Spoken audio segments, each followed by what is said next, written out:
Alright. Test. I think we are lizardy live. Hello, everyone. Here we are once again. I'm Emerald Fishy. We're taking another good. Hi, I'm Emerald Fishy. Let's try that again. We're taking another crack at the Great Ace tourney. Last time,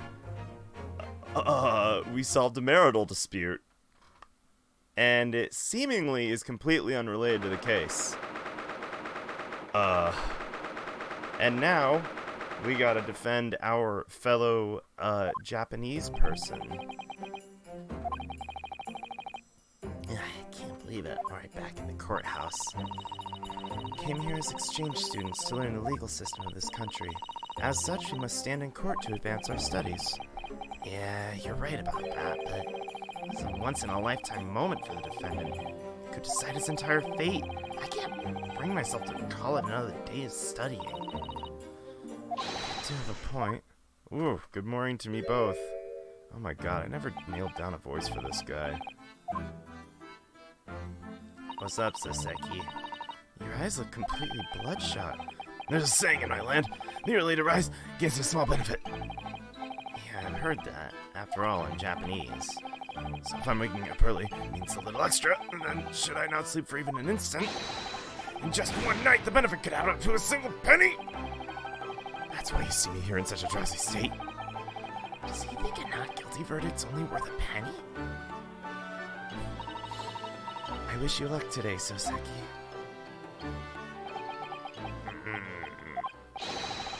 My divinely decreed destiny is a picture of fleeting life I eagerly entrusted to you! How nervous I am!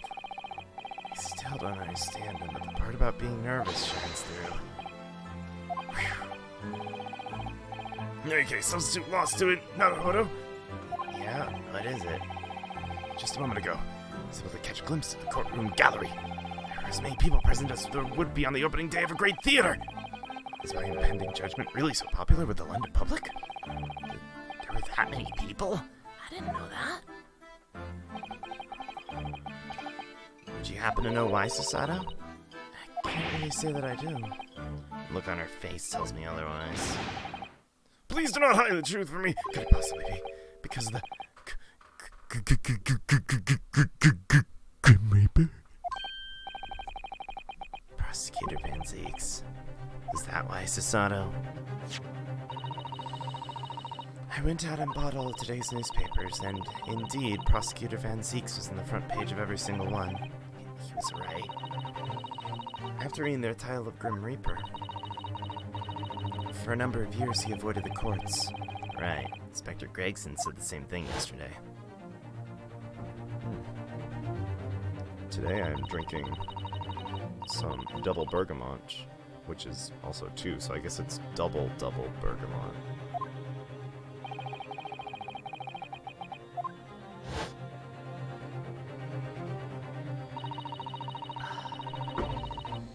Caused an even greater uproar within London than today's coming trial. We had no idea, only just having arrived in London. And why has he decided to prosecute such a trivial case only 2 days later? Each newspaper is spreading their own speculation. Trivial? To me, this is the most important thing since the foundation of Japan! My apologies. It's the newspapers that keep saying it. Well, I suppose this will further fuel the blaze of international tensions. Though it's odd that this prosecutor suddenly awakened from his long slumber. There's one more similarity between the 2 trials he's prosecuted. Indeed, I feel the same way. Of course. That'd be you, substitute law student Naruhodō. Me? I guess that does make sense. 2 trials of the newly revived Grim Reaper. One attorney stands against him. Dear me, almost feels as though you 2 might be good friends! Don't be ridiculous. Make friends with bringers of death. If that's true, then there's one possibility. You have incredibly, hopelessly, irredeemably poor luck. That's a little dramatic. Oh, defended by an attorney with such dreadful luck, what has my life become to? Is one's fortune certainly more monumental in the foundation of Japan? But You're the one who trusted me with this fate, Soseki. I'm just a student with no luck, experience, or real ability, and I've only arrived in London. I'm like level 2 up in this bitch. Prepared to believe in you and fight with all I have in me till the bitter end. Substitute law student Naruhodō. You're not alone in London anymore. Whatever may come, we stand beside you. Oh, legal assistance, Asada. Then I, Soseki, humbly, respectfully, place my life in your hands. Court about to begin. Make way to the courtroom at once. Looks like it's time. Let's go, Soseki. Yes, sir!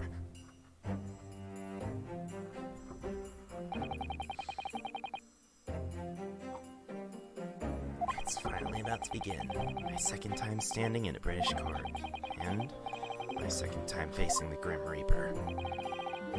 Watch over me, Yosogi. This time, I'm ready to believe in my client through and through. I'll follow what you taught me. I'll believe in my own skill as an attorney as I fight on. Fight on.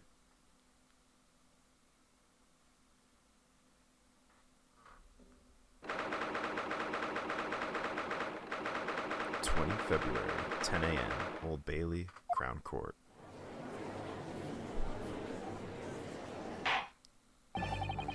In the name of Her Majesty the Queen, we declare this court is now in session. I ask you, prosecutors and defense, have you fully prepared your cases? The prosecution is ready. The defense is ready. The creatures known as Japanese truly are fascinating. Come on, dude. Why do you say that? I heard about you from Lord Vortex himself. 2 days ago, a pair of Greenhorn exchange students had just arrived in London. What of it? You wish to save the defendant, who happens to be your countryman. Typical Japanese hubris. I apologize for interrupting, but I don't consider that hubris. Susada. As I recall, our last trial ended with a not guilty verdict. So it was, and what a decadent verdict it was. Yet, much to your chagrin, after the trial ended, the defendant met his own untimely demise, yes?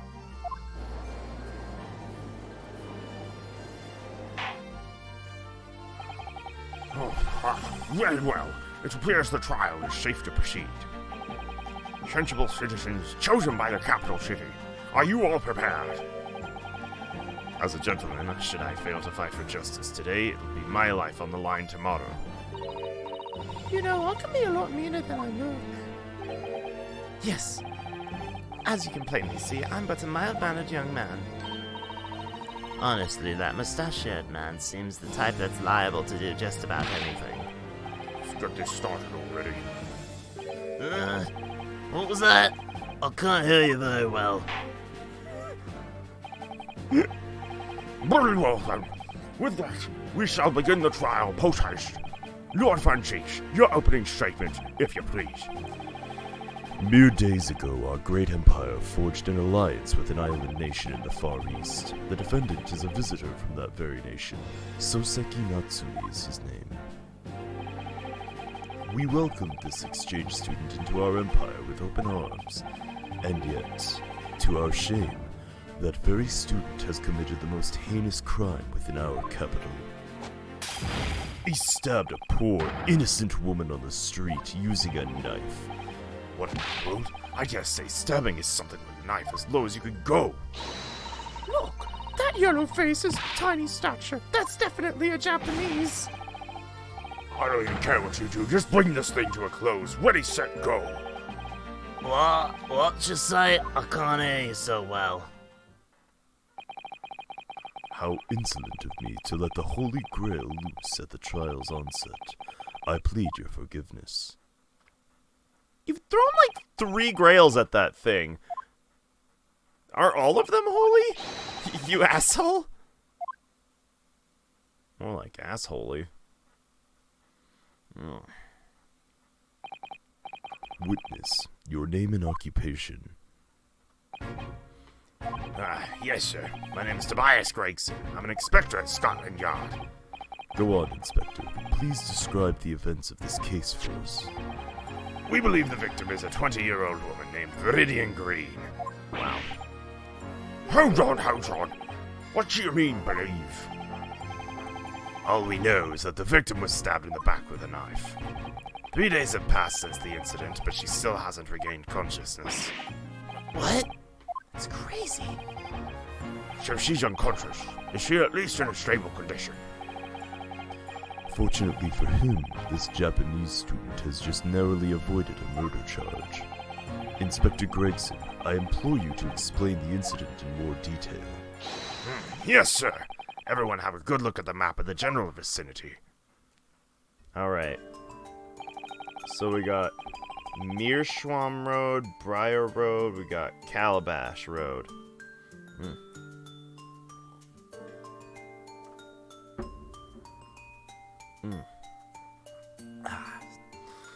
The incident occurred 3 days ago at around 5 o'clock this evening. I meant evening. No, I meant morning. I'm not sure what I meant. What did I mean? Fuck. The scene itself was a pavement along the side of a ride alley for coaches at Briar Road. The victim, Miss Green, was walking along the pavement where the snow had just stopped falling. But then, the defendant sneaked up behind her and plunged the knife into her back. Fortunately, she managed to cling to her life. She's currently admitted to a local clinic, but so long as she remains unconscious, we are unable to request testimony. These are the victim's files. Very well. The court accepts them as evidence. Excuse me. And what of the weapon?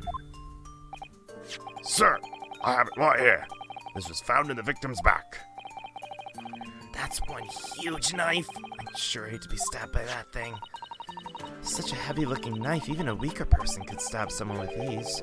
In other words, even a wimp like Soseki could have done it. That's quite a plain-looking knife. Very well. We will also accept this knife into evidence. That's a knife. So, what was the culprit's motive? Surely he meant to take her valuables. Judging by the items on her person, the victim was but a poor student. I surmise she wouldn't have had any valuables worth stealing in the first place. In that case, perhaps the perpetrator had some deep resentment. We still do not know. The exchange student seldom goes outside, save to visit the used bookshop. At present, we have yet to find any link between the victim and defendant. It wasn't a robbery, and he had no grudge against her. And Soseki would have had no reason to stab Viridian. And yet, you still arrested him. Doesn't that seem a bit too rash? What the fuck, dude? That was perfectly good wine, you asshole! I hate this guy. You're a piece of shit.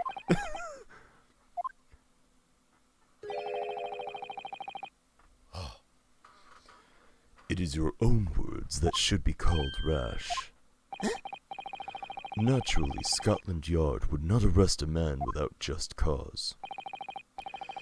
Inspector Gregson, I order you to testify.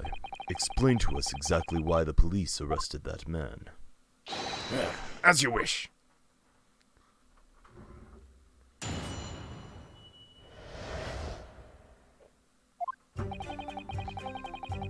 It was around 5 p.m. when the incident occurred. That day, the fog was unusually thin. The crime scene was an open area with high visibility. No one else was present. The victim fell to the ground after she was stabbed in the back. The culprit made a run for it, but as he fled the scene, he dropped the items he was carrying. The items in question were old books. Seems he was on his way back from a used bookshop. We identified the defendant as the owner of the books and arrested him. Old books, you say? Here's a photograph that was taken police shortly before the crime was committed. Indeed, there appears to be books scattered around the victim's body.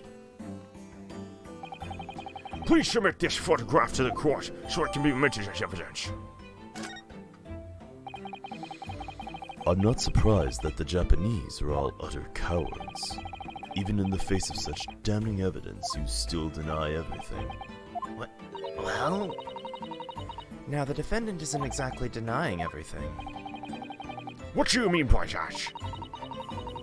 Soseki has acknowledged he's connected to the case in one way. Isn't that right, Naruhodō? Yeah, she mentions it. Yesterday when we asked him about it. Go. But one other individual.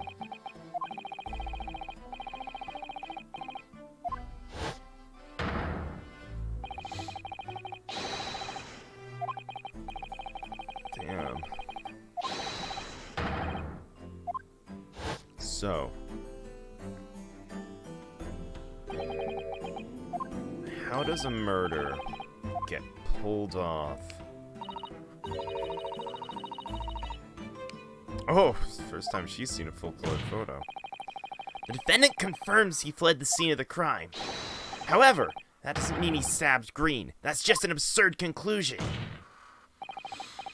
At that time, Shit! I did it again! I hadn't done that since Professor Layton versus Phoenix Wright, and now I'm saying you're cursed again. Damn it all. At that time, the accused and the victim were the only ones walking on that pavement, which is to say, nobody else was able to stab the victim. Is the accused himself not admitting to this very fact? Yo, what's up, Maddie? It seems the course of this trial will be heavily influenced by the next cross-examination. Bearing that in mind, the defense will proceed with caution in its cross-examination. Yes, my lord. I have no other choice. This cross-examination will turn the whole situation around, I'm sure of it.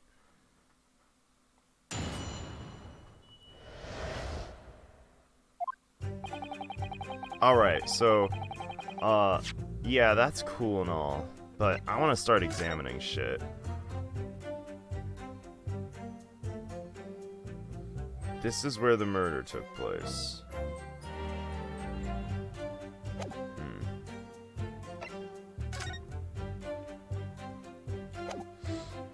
Receipt showing Soseki bought books from the used bookshop before the incident occurred.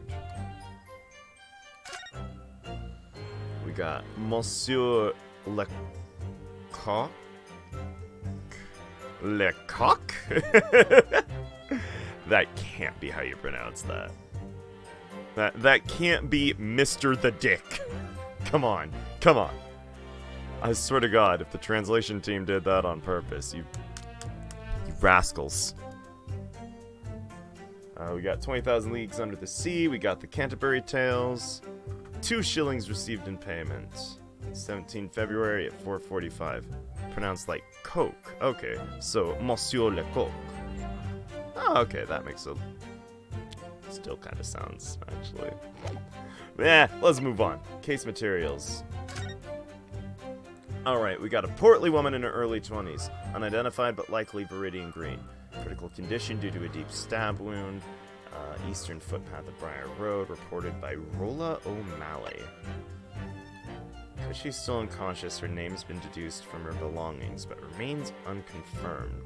One single deep wound from a knife, no other wounds found. Perpetrator captured the next day due to a tip from Rolla O'Malley. Who the hell is Rolla O'Malley? Hold up. Do I have a characters section? I don't. I'm gonna keep that name in mind then. Got ourselves a knife. Let's have ourselves a look at this. Review of the evidence.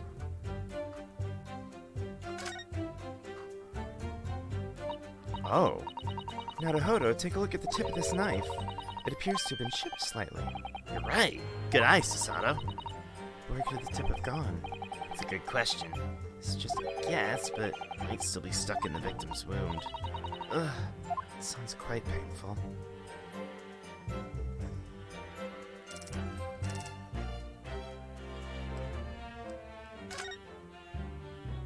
Oh.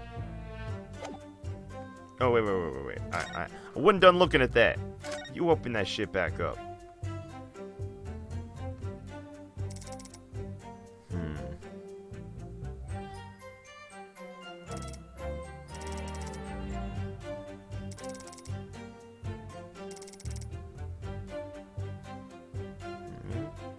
Yep, okay, that is indeed a knife. Alright, close it.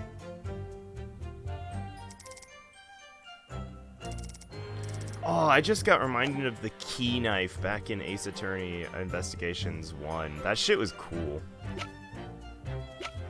And finally we got ourselves a crime scene photo. That is certainly a knife. Weird how there's no blood. No blood.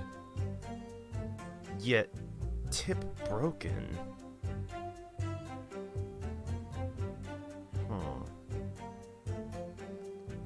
Facing away. Did she actually die of a stab wound? And is she actually Viridian Green? And who the fuck is Rolla O'Malley? All questions that I will keep in the back of my head as I proceed with pressing. Fog was unusually thin. By that I mean one could actually make out the other side of the street. That doesn't sound very thin. It sure is for this city, but I suppose the Japanese wouldn't really know that. I've read in books London's known as the Old Smoke. In Japan, it's rumored to be a beautiful sight. Poppycock. Just invent fingerprinting science already, you cowards! That's pretty good. I like that. All that fog causes endless problems, especially foggy days. Gets so bad you can't even see your own hand in front of your face. Just the other day, I couldn't even see a coach until I got kicked by the horse. That's pretty bad. However, on the day in question, it seems the bloody fog finally managed to clear up a bit. Much to the chagrin of any potential criminal, I'm sure.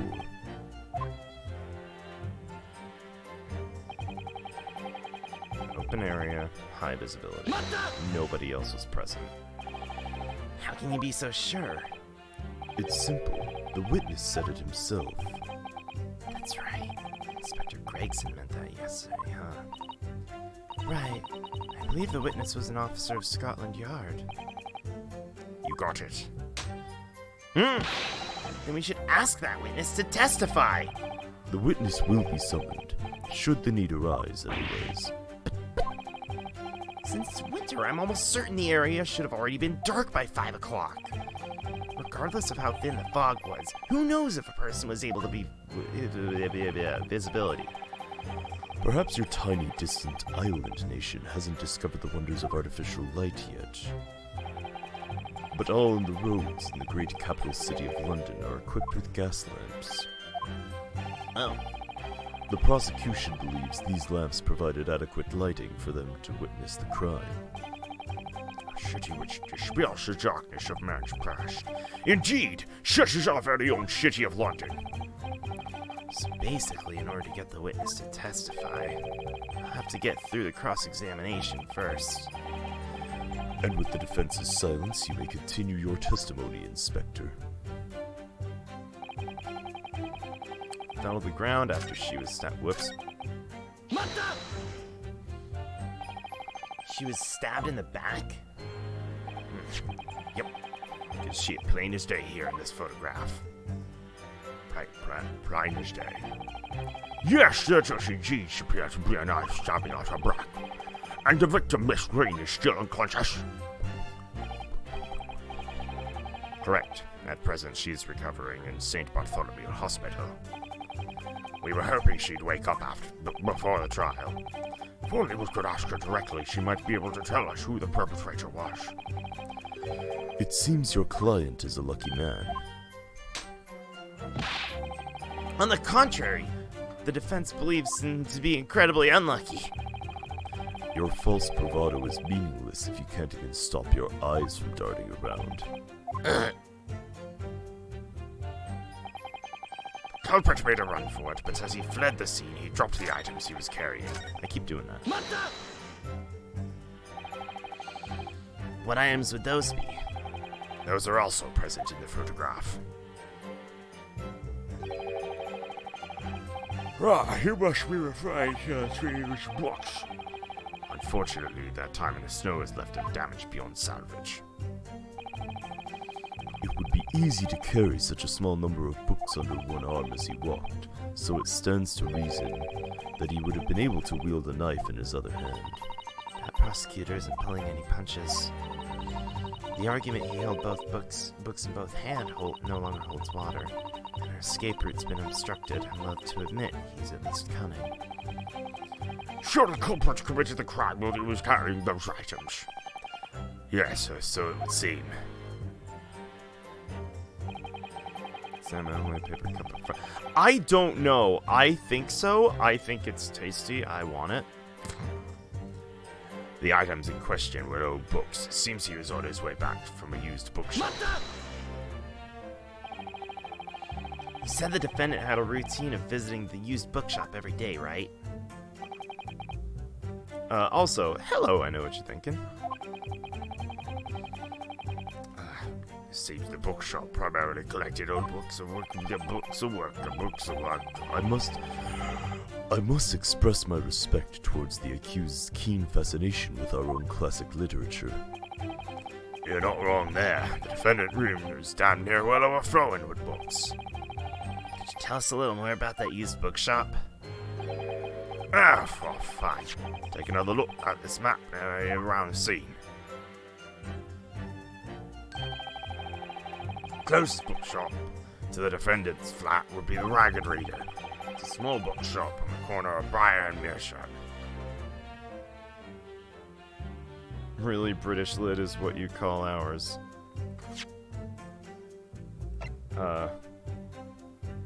German lit.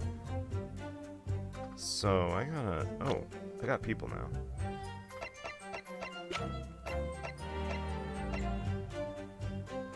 Huh.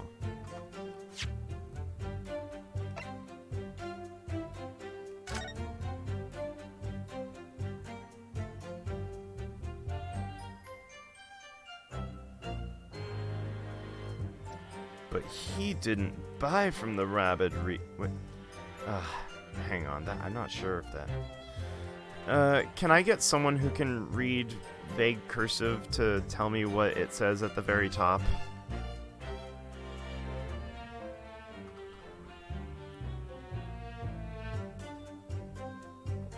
Oh, thank you. I didn't know if it was like tattered takers or whatever. So, immediately we have ourselves a contradiction here. By the by, the defendant's flat happens to be on the opposite side of Briar Road. After he bought the books, he used the road to the defendant's flat. Would have been this one. Okay. Can I get you to add that to your testimony? Undoubtedly, if he took this road back to his flat with a used bookshop, he most certainly would have passed the crime scene. Naruhodō, the inspector's testimony just now was incredibly important. I agree. The most important part of this testimony is the name of the bookshop. Inspector Gregson, can I make a request? I don't know, can you?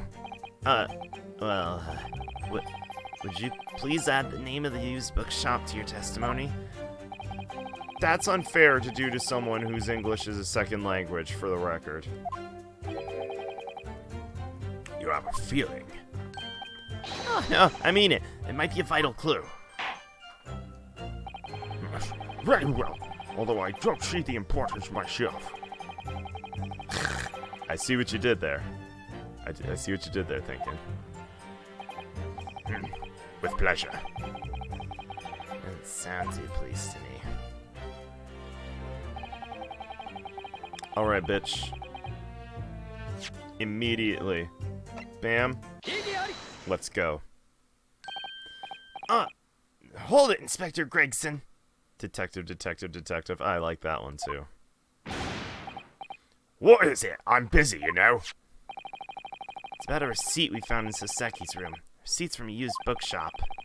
It's printed on a day of the crime, and it notes that he purchased 3 books.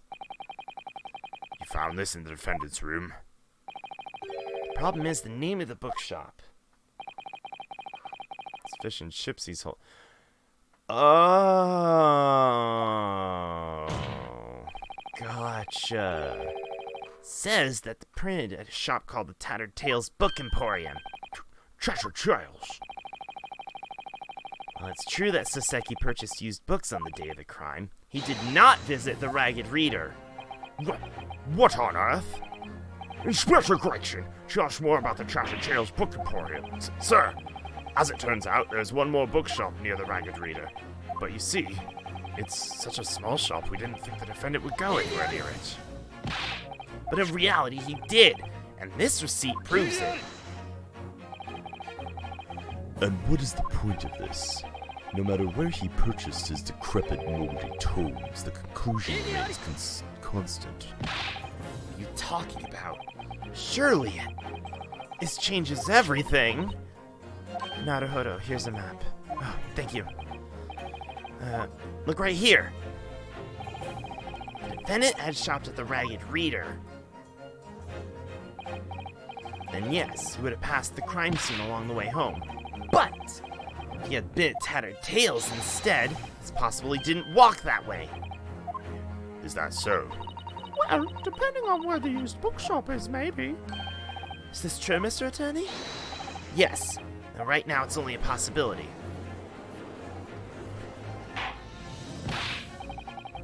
Inspector, where's Treasure Trails Book Emporium? Well, you see, let me take a look.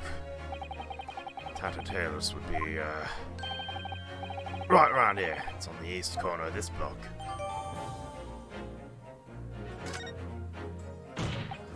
Well, how about that? As you can clearly see...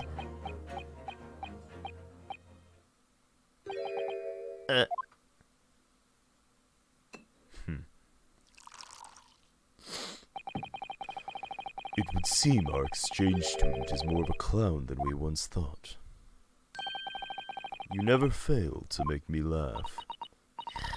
He says that without even the slightest trace of a smile on his face. Well, I probably don't have to say this. But even if the defendant was at Tattered Tales, he would have definitely passed through the crime scene anyway. Crap. Intrigued, as we can clearly see. I'll say it once more for you, Japanese exchange student.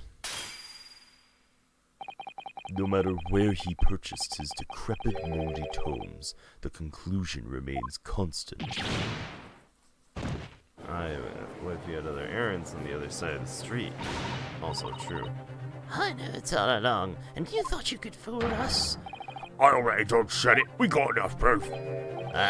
Sorry. Can I get you to repeat that? Naruhodō, now's the time to stand firm. If you keep quiet and let the prosecution's assertions become accepted as fact, the jurors may all make up their minds based on that. You should carefully rethink the prosecution's claim. On the way back from Tattered Tales, would he have to go through the crime scene?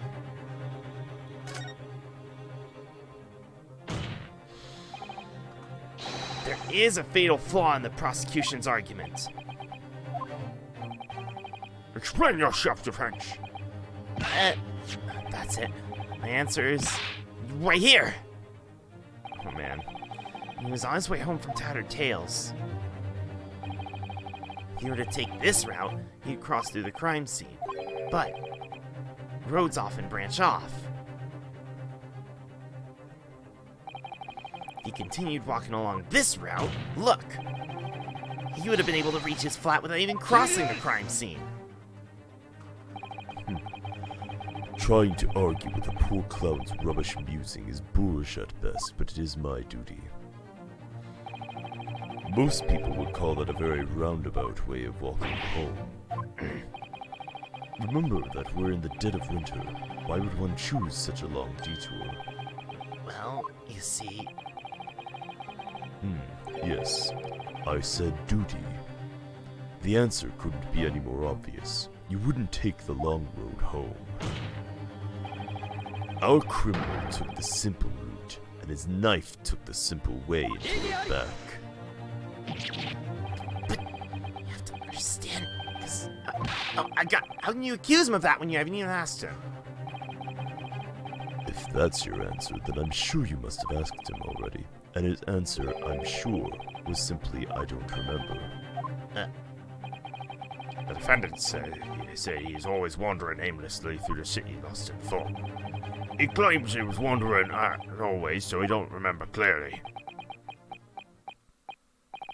Come on. Give me something to work with.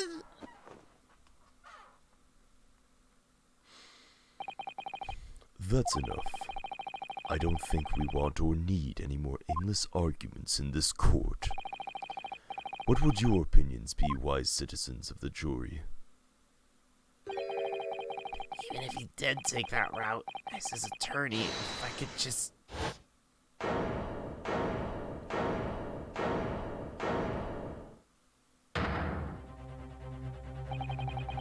Regarding Lord Vancy's statement just now, we 6 jurors unanimously agree.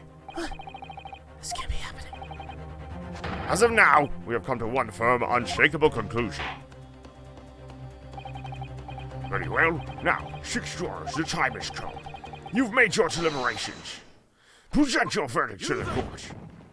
有罪有罪有罪 Yes, 有罪 Yeah, only 6 jurors.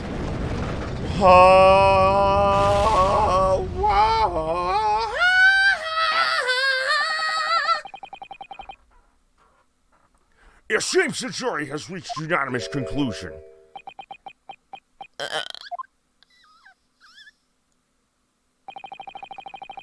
Our sage citizen jurors and their brave resolve are the pride of the great British Empire. Naruhodō. Not done yet. This still isn't over. This is my final chance to persuade the jurors. I have to tip those huge scales. It's time for that grand turnabout. No matter what it takes, I have to do this. The fire in your eyes tells me you have yet to concede defeat. Yeah, that's totally true, isn't it, Maddie? Fucking yeah. Don't tell me you plan to parade your rights around this courtroom again. Your so-called right forgotten in some dark, moldy quarter of the British legal code. No matter how much you might complain about it, every attorney has the right to call for a closing argument, and I'm doing just that. And from this point forth, in accordance with the rights prescribed by our legal code, the closing argument will not be taken. This system usually has about 12. Well, this is the British system in the 1880s, so... You should know the answer to that already, my lord. That attorney doesn't know when to give up. We all know that. Very well then. 6 jurors! State your reason and basis behind your guilty verdict.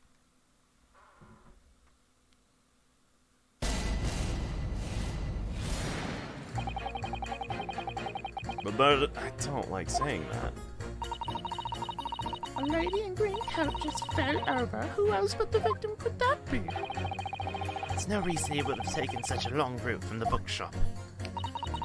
So basically, the guy just stabbed her right in the back. So scary. Look, I won't even care. Just get this over with. I'm ready for the verdict. Tattletale's Book Emporium is a great shop. The Ragged Reader, not so much. With some small exceptions, the reasons behind these guilty verdicts are clear. When the incident occurred, only the accused and the victim were present. Besides, the accused said it himself. He admitted he saw the fallen woman in the green coat. Furthermore, the defendant fled from the scene right after. It certainly sounds like enough basis for a guilty verdict to me. Even the judge agrees. Why'd you have to run away from the scene, Soseki? Seriously, an invisible criminal? I can believe that. See if you can walk a mile in my shoes.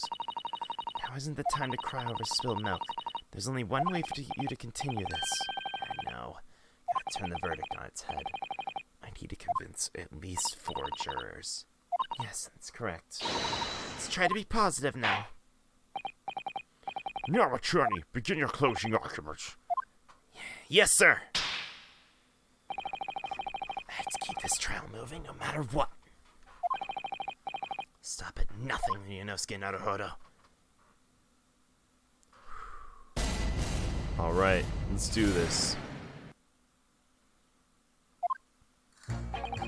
Yeah, what is up, Ollie?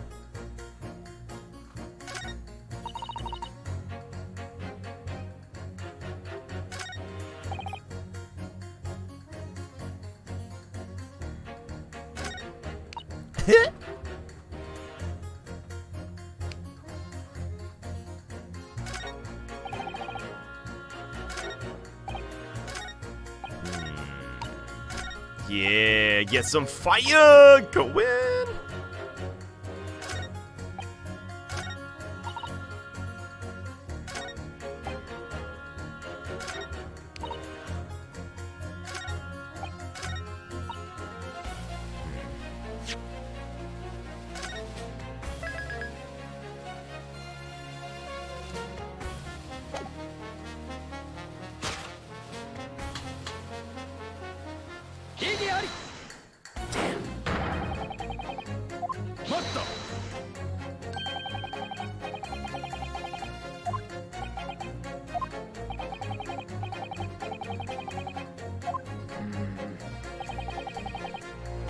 Six not talking about murder itself. I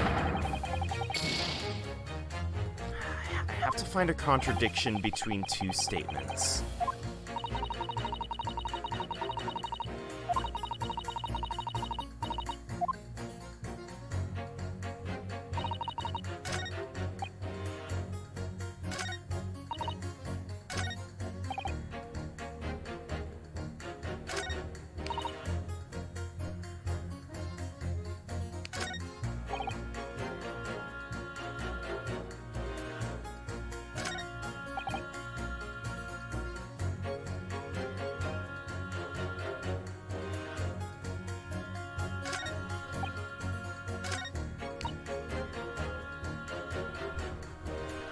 Wait a minute.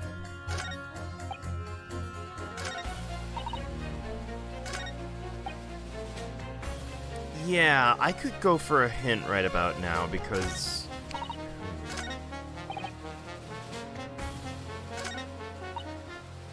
Maybe 1 and 3? Because he mentioned that he wanders around a lot, and that is a reason, and he said it himself?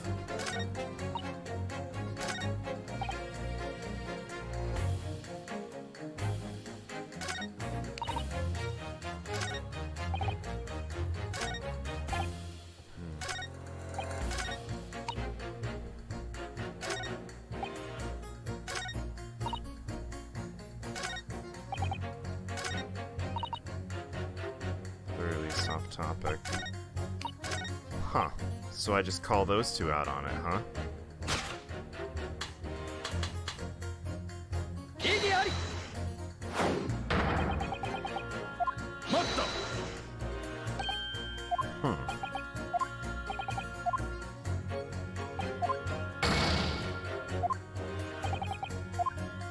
There's nothing to do with the grudge.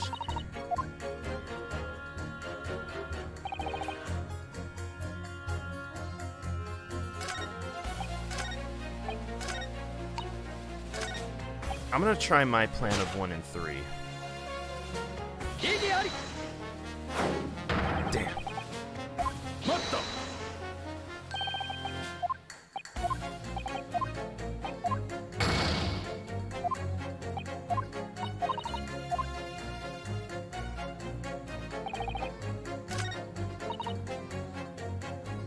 Well, now that I'm this far in deep, I'm gonna try something real quick. Okay, I can't clash with itself. No reason he would have taken...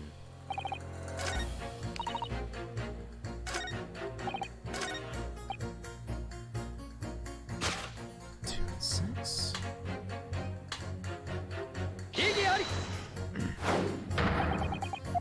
I mean, I saved, so I'm not particularly, I'm down to start just burning all of these. Fuck it.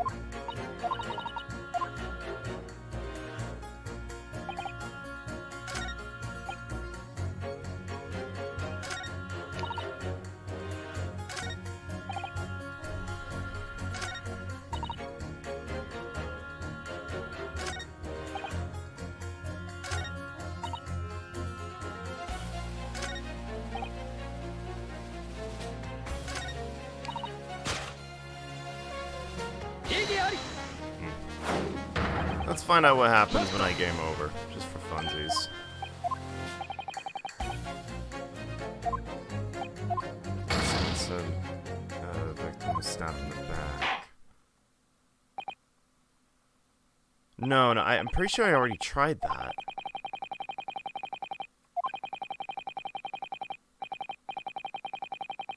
Like, that's her saying, oh, saying that the victim, or the suspect saying that the victim just fell over. That's bullshit. 有罪 有罪 有罪 有罪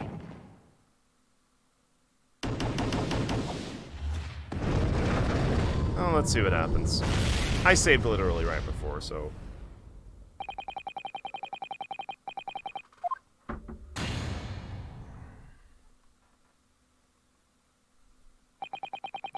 The court thanks the jury for a swift judgment. And with that, today's court is adjourned. Bam.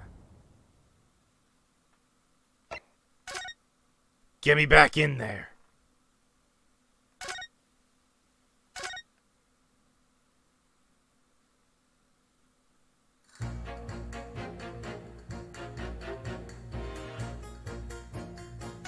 So, murderous has already said it himself.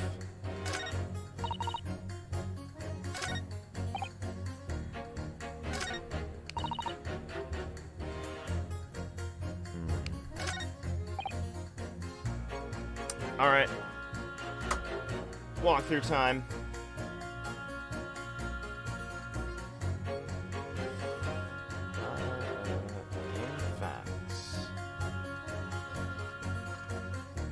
Because I still use game facts, because it's still proven to be reliable for me. Come on. Gyakuten Saiban.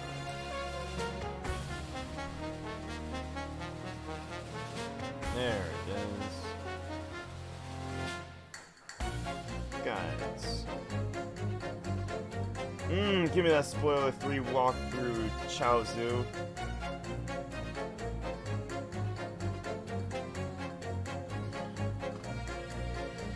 Alright.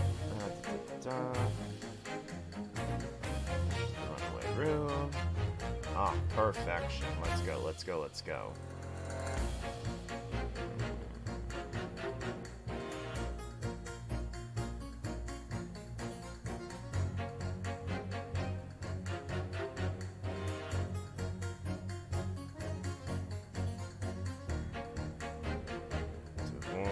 Just had to go to the search mechanism.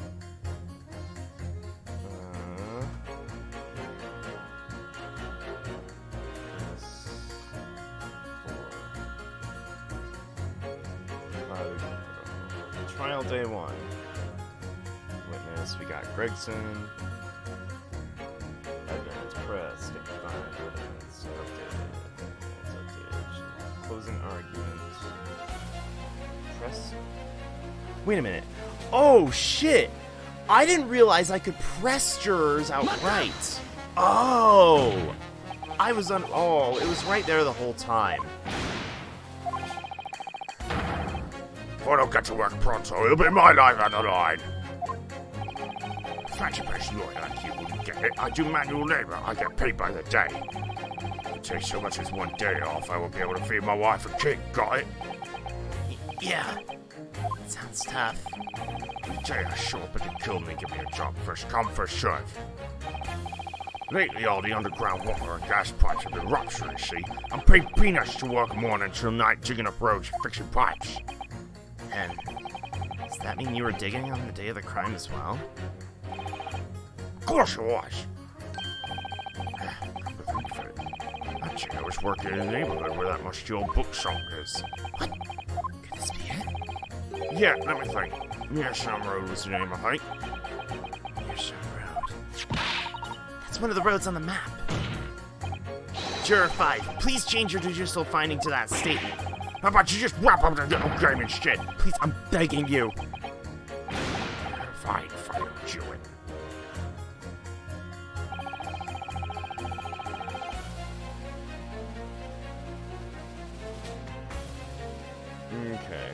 and then we clash 3 and 5. Because... Whoops, that's not what I meant to do. Can't deny the long way is viable. Yeah, I guess it's on the map. Kabash Road, was it? Right, that's the one. But still, what's important is whether he took the road or not, right? Well, I suppose so. Due to that, we arrive at the fact there's no evidence he went that way, right? I suppose that's true, yes. On top of all that, the defense says you don't remember where he was, right? You mention it. Yes, he did. Winter nights are cold and dark. You want to get home as quick as possible, right? I'm inclined to agree. Therefore, it stands to reason you walked along the Briar Road. Convince me more than I convince him. It's not like I'm just rushing to a guilty verdict or anything. I just need a concrete reason why a defense would have taken Calabash Road. If you lay it all out for me, I might reconsider. Okay, yeah. We gotta clash those two. Because if he was working that night, then he should have seen him. If he didn't, that means there's a solid reason. There's a clear contradiction between these two statements. What contradiction? Explain yourself. And why is he pointing at me? What? I'm getting over with. Juror 3, might I have a word with you? Oh, sure, what is it? There's an important factor in Juror 5's statement. Here, let's compare what he said with the map. On the day of the crime, Saseki bought books at this used bookshop. Now, on this day, Mearsham Road was being dug up due to construction. In other words, the defendant wouldn't have been able to travel this road to return home. Oh, what do you say to that, Juror 5? What? Well, I guess he's right. So the bricks in the road were smashed, and the road was dug up 2 yards across. What you taught you, ladies and gentlemen, took the long way around instead. That means, in order to get back to his flat, the defendant would have been forced to take the long way. So it would seem. So, really? Juror 3, you said the following. There's no reason he would have taken such a long route home, but now you see, we've just established he had ample reason to do so. My lord, may I have a word? Yes, what is it? Perhaps I've been a bit hasty in my decision. I think we should continue this trial a little longer. Boosh! What are you waiting for, Juror 5? I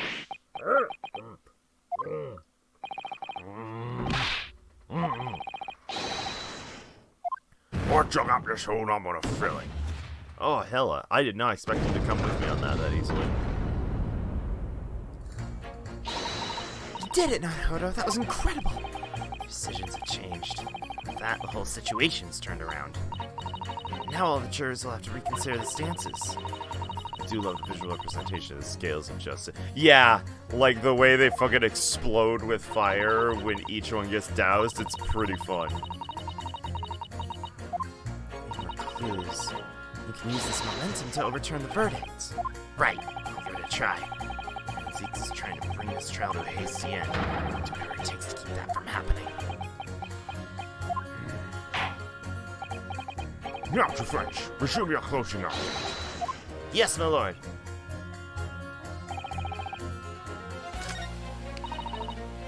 Alright, so fuck it. Now that we know this exists, let's start pressing. Yes, so sorry for the trouble during the trial 2 days ago.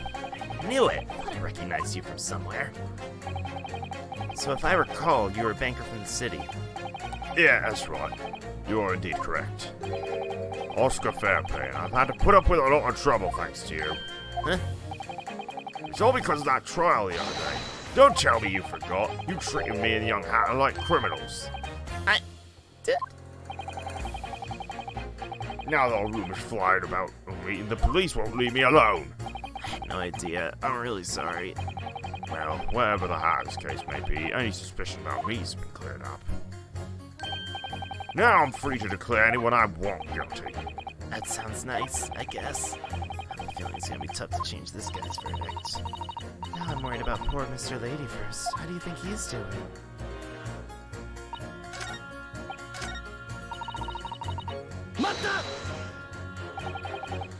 I suppose that's true. The defendant said that when the incident occurred, he saw a person walking ahead of him wearing a green coat.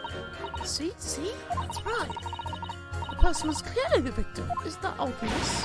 And that means the shady Japanese with the mustache must be the culprit. Bennett says he didn't stab her. Of course he says that. He missed the crime. It's on over for him. Oh, she just happened to fall down in front of me. That's just a lame excuse. If he was gonna make up an excuse, I'm sure he would have come up with something better. I should think as much. People like you do. Come on, lady. Don't lump us all together. Anyway, Copper said it plain and simple. There was no one on the scene. In other words, no one could have committed the crime. And if no one else was there, there's no question who it could be. Indeed, your argument is quite compelling in its simplicity. Thank you ever so much for your kind words. Just got me there.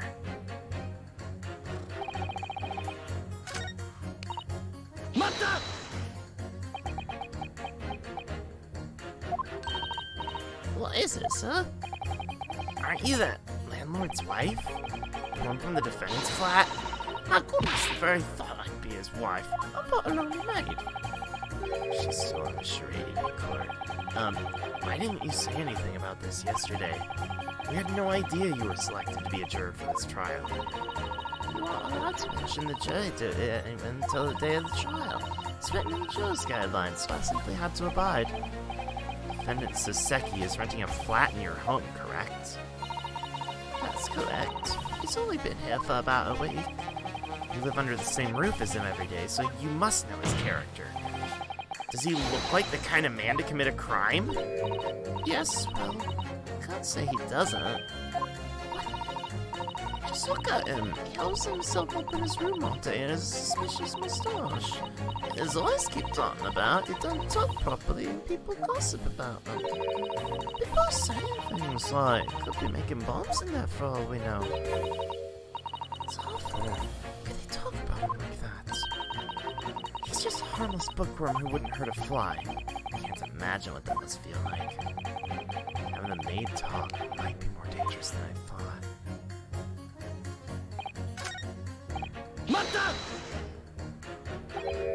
Yeah, I'm sorry. Could you say that one more time? All I said was hold it. Do you often visit Tattletale Book Emporium? I go there to browse old books and I'll read them at home while I sip old tea. That's my life. That day was no different. Day of the incident, do you remember what time you were at Tattletale's? I was looking at books all afternoon. I left the shop there before 5. That's my life. That day was no different. 5 o'clock in the afternoon. That's right when she was stabbed. Are you absolutely sure you have the right time? Sure, I'm sure. I remember it like it was 3 days ago. It was yesterday. I had a really tough time that day. What do you mean? No footpath on Calabash Road was frozen over. The stone only just stopped falling on the pavement. I fell smack on the ground. I was knocked out cold. I thought I saw the Holy Mother beckoning me. Hold on a sec. Did you say Calabash Road? Yeah, my house is on Cornpike, you see. That narrow little footpath was the quickest way home from Tattletales. Juror 6, that statement might be important. Change your digital findings to that statement, please. Sorry, Si. Could you say it again?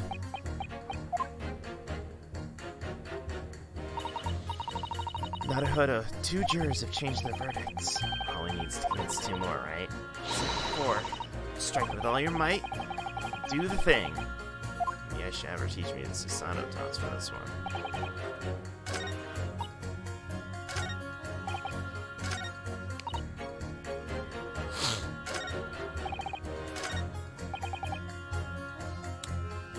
She may not have just been stabbed in the back. She could have slipped. Is that what we're going with?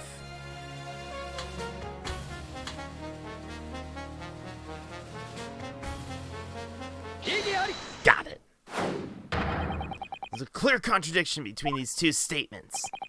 What contradiction? Explain yourself. Excuse me, Juror 2 and Juror 6. Oh, yes, what is it?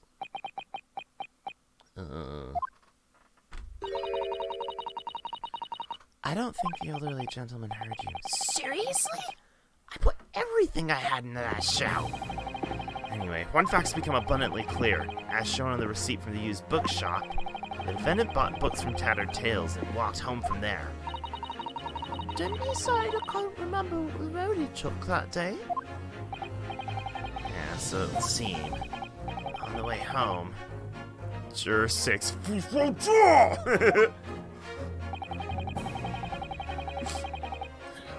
Sorry, Sonny, I think you blew my eardrums out. A person wearing green coat suddenly fell flat in the snow on the footpath. Right, and that person must be the woman who was stabbed. But is that really the right conclusion? What are you on about? You listening to what Juror 6, the old man over there, said? The night of the incident, Freddy in green wasn't the only one. There was another person wearing a green coat who fell on the pavement. Oh. You don't mean to imply. I do. That person was our hearing impaired 6th juror. That means the person in the green coat the defendant really saw was that jaunty old man in green. I'd say it's highly probable. What about the books, though? What about the books and the hair, though? What in the world? What was that? Could you speak up a little louder? Anyway, what's important here is the location where the old man fell. Calabash Road. The person who fell in front of the defendant was really that old man. That would mean Saseki must have taken the long way home. And there's one natural conclusion to come from that. There's no way he could have passed through the scene of the crime!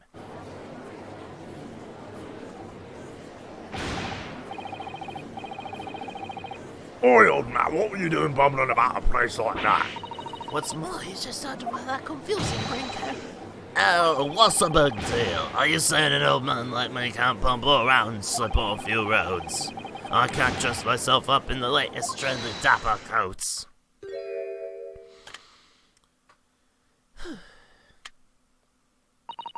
Pardon me, my lord. I don't suppose you wish to revise your verdict. I do. I'm changing my verdict to not guilty. Juror 2. Then I am too. Huh? Even if it's just because I want to try turning the tables too. Bah!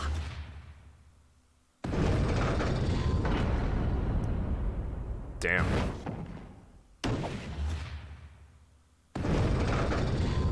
Boom, baby.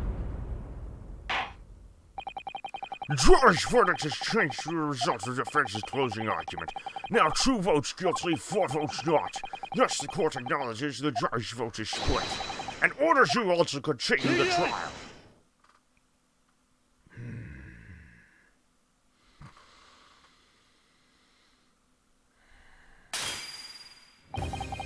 How impudent of me to tip this holy grail after raising an objection in these halls of justice, and then go on to shatter it to pieces. I plead your forgiveness. Dude, this asshole wasted an entire bottle by chucking it over his shoulder. I'm upset. I suppose I must revoke my earlier words. What are you talking about? The jurors lined up over there cannot be called wise by any stretch of the imagination. You're making me jealous. These waste so much. Can't afford a Whopper for God. Fucking right, though.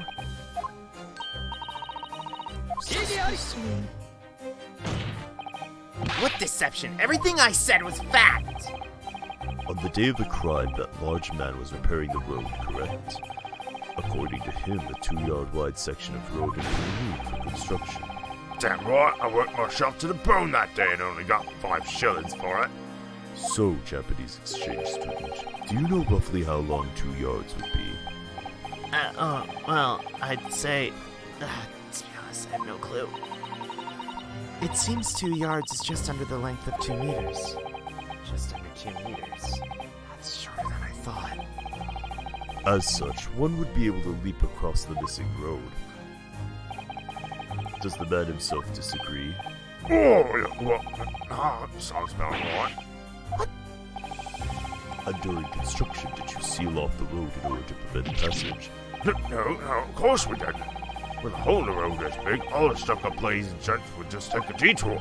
Well, the inner city kids won't give a hoot, they'd just jump over it. As far as I can see, the defendant is neither lady nor gentleman. It's natural to assume you could make a 2-yard leap and return home. Oh, is that true? And remember, the defendant dropped his books at the crime scene. There's absolutely no doubt he passed through Briar Road on his way home. He's got a point.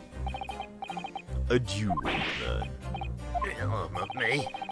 on the day of the crime around 5 o'clock, Props for not assuming the defendant's I think he meant he is neither a woman nor a proper gentleman.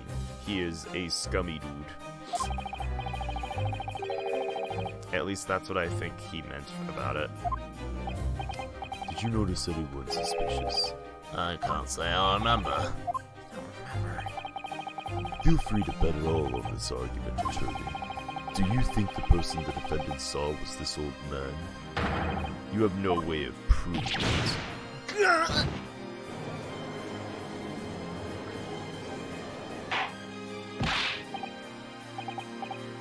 Order, Shrevanchich, if I may. What is it, my lord? If you had such a persuasive argument, why'd you stand and watch in silence during the closing argument? Obviously, our beloved exchange student is still seeing the sights. What would be more fitting than the sight of how fickle the jurors' hearts can be? Yeah. Yeah, basically. But I suppose that's enough hospitality. This is the end of your London sightseeing for today, attorney. What are you saying now? My lord, the prosecution requests that the next witness be brought to the stand. Of course, bailiff. Bailiff, bring the next witness into the courtroom. I think they said as an officer from Scotland Yard. One of the next witnesses must be that officer. No matter who the witness, no matter what the testimony, I'll continue to believe in you, Saseki. I'll keep believing in you until the very end of this battle. Get ready for the next battle!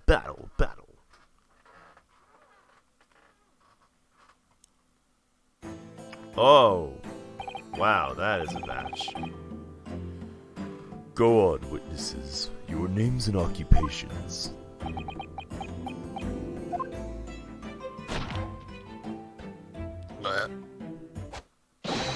The name's Patrick O'Malley. I'm a patrolman on the city beat. And I'm Rona O'Malley, the wife of our city's great hero. Is everything alright? Absolutely. You see, there's 2 of us were married. Just the other day, we had our first wedding anniversary. Oh, not that. I meant your husband. His exhaustion is understandable. Being a constable of London is one of the most noble yet demanding duties in the world. And my man is tired from the previous night. Ayy! Also, what's up, Ollie? Apart from off-duty days, every day is spent patrolling 20 miles around the city on foot.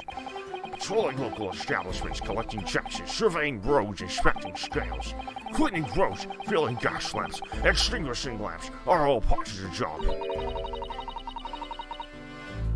Say as if I left. I mean, you're always here, but that doesn't mean I can't say hi to you after you haven't said much in a long time. Speaking of, Streamlabs is not on the ball. It's been an hour. Water time. get your hydration of choice. Of course. No, no. Of course. Of course. Of course! The constable's most vital duty is the pursuit and suppression of crime. Even if he's off duty, if a crime occurs in his beat, he must assist in the investigation. Such is the proud spirit of the London Constabulary. He certainly seems tired, though. On the day of the crime, the couple was walking the opposite side of Briar Road. It was at this point they witnessed the incident. Is that correct so far, witnesses? Yes, it is. Right, darling?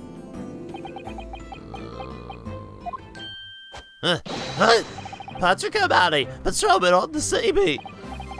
Ah, jeez. Yes, your fish needs his water. The court orders you two of you to testify regarding what you witnessed on the evening of the crime. Sir!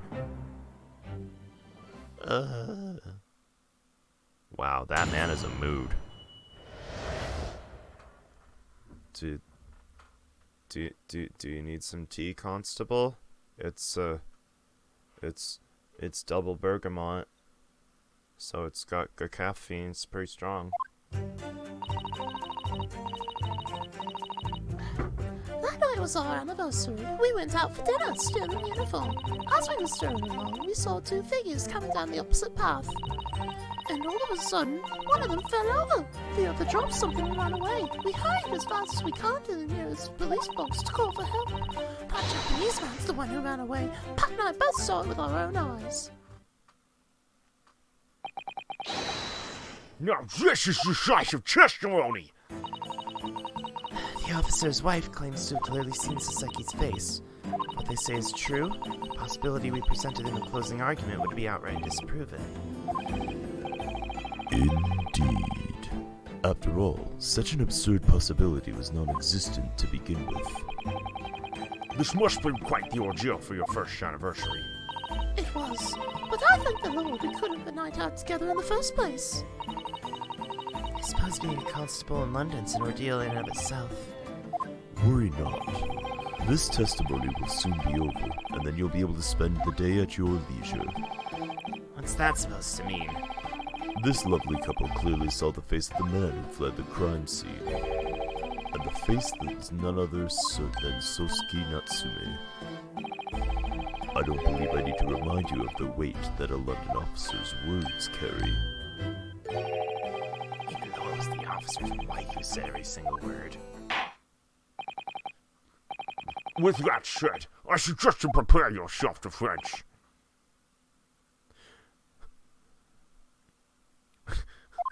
I suggest you prepare your self-defense. Defense?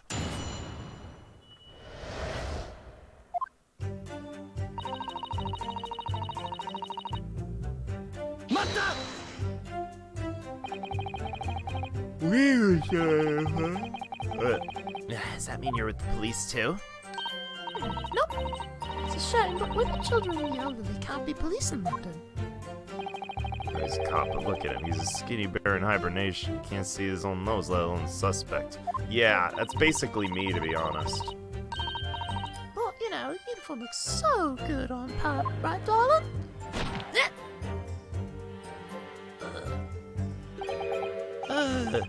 Yeah, at the time I just finished up for the day. So we were planning to stop by the station and change clothes before heading out again. Send this man out to the lobby and give him a blanket, have him lie down on the lounge couch, honestly. I wouldn't have been okay with you staying in uniform, though. When you change clothes suddenly, it's like I don't even know you. That was a very dangerous piece of testimony. Anyway, the two of you were getting ready to go to dinner after you finished work. Yeah, really, I was completely exhausted after a full day of patrolling. However, I swear I'm ready and willing to do whatever it takes to live up to this. What's that? This is our secret police handbook, how... You might not want to reveal that if it's supposed to be, like, a secret. And that's why I never tire, even if I turn 20 miles a day. If all it takes to help people that walk around the city, then by God, I'll do it. Oh, fucking you what, mate? I just wanted that one single day to be peaceful, so we could celebrate our anniversary. I was leaving her alone because she's so busy, my poor beloved Roller. Oh. Oh my god, that's adorable. Oh, how lovely. Their love is so pure. It's a little annoying, too.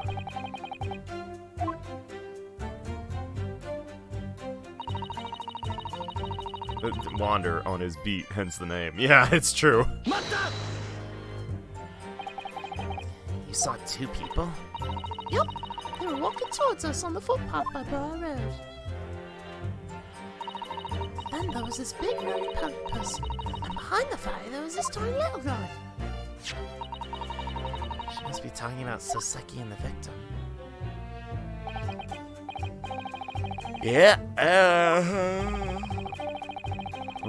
Are you absolutely sure that nobody else is present on the footpaths? Yes, sir. It was getting dark out, so the gas lamps were lit. Nobody was there, right, darling?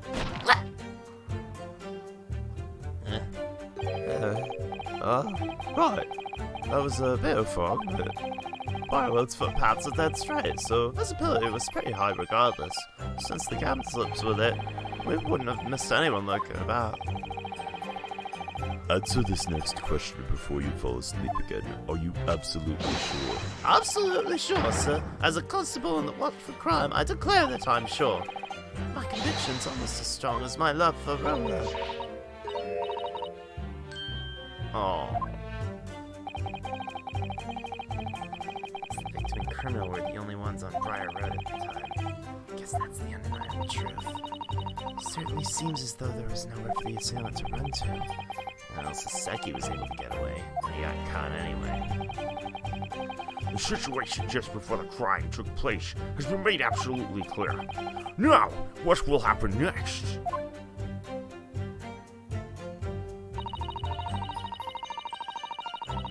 The other person dropped something. Type 2 adult onset diabetes from watching us sweep those two are together. Honestly, though. Sure, at the time I didn't know what exactly had dropped, but when we got closer, we totally figured it out. Right, darling? Yep. Oh, yeah. It was his old books. Oh, old books.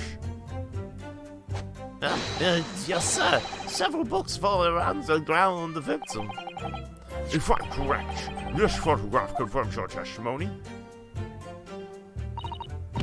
Totally! When that evil Japanese guy did the thing, he dropped him. You still haven't proven it was the defendant you saw. But we saw him. There's no way it was him. Look at the mustache, the sad hunchback, and the sunken face.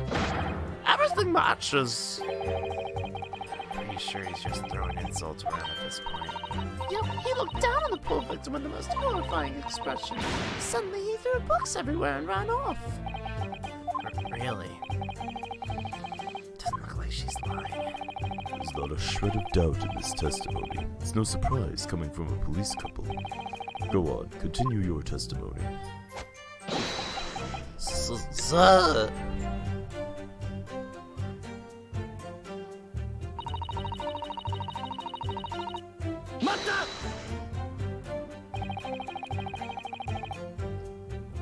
Was your husband the one that ran to notify the police?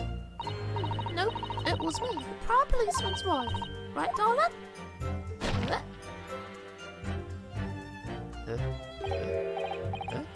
Yeah. I asked her to do it. My shift may have been over for the day, but as a policeman at heart, I still have a duty to watch over the crime scene. Indeed, preservation of crime scenes is an important part of a policeman's duty. So instead, I had Roller go for me. She notified the police in charge of that district. Sorry, what do you mean district? Depending on where the crime takes place, the investigation is assigned to a certain district.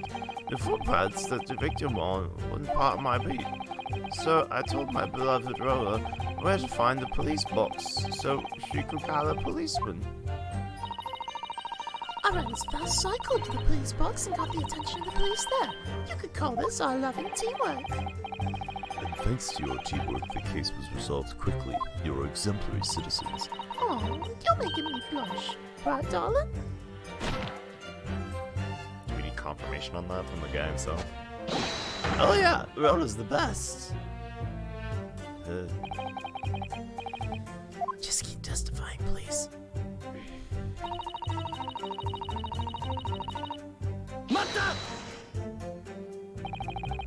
Would you really be able to see his face that clearly with just gaslighting? Back off you. Don't you underestimate a Londoner's eyesight. What now? Lighting from a gas lamp is more than enough, especially because the pesky fog was thinner than usual. The fog, go on. Legends become famous all over the world for its fog, but for us it's hard to see it as a good thing. Because on days especially fog, you can hardly see your own hands. Get it. Just let your husband go, please. Every day our eyesight is tempered by the fog. We're absolutely sure when we say it's that Japanese guy over there. Right, darling? What? Huh?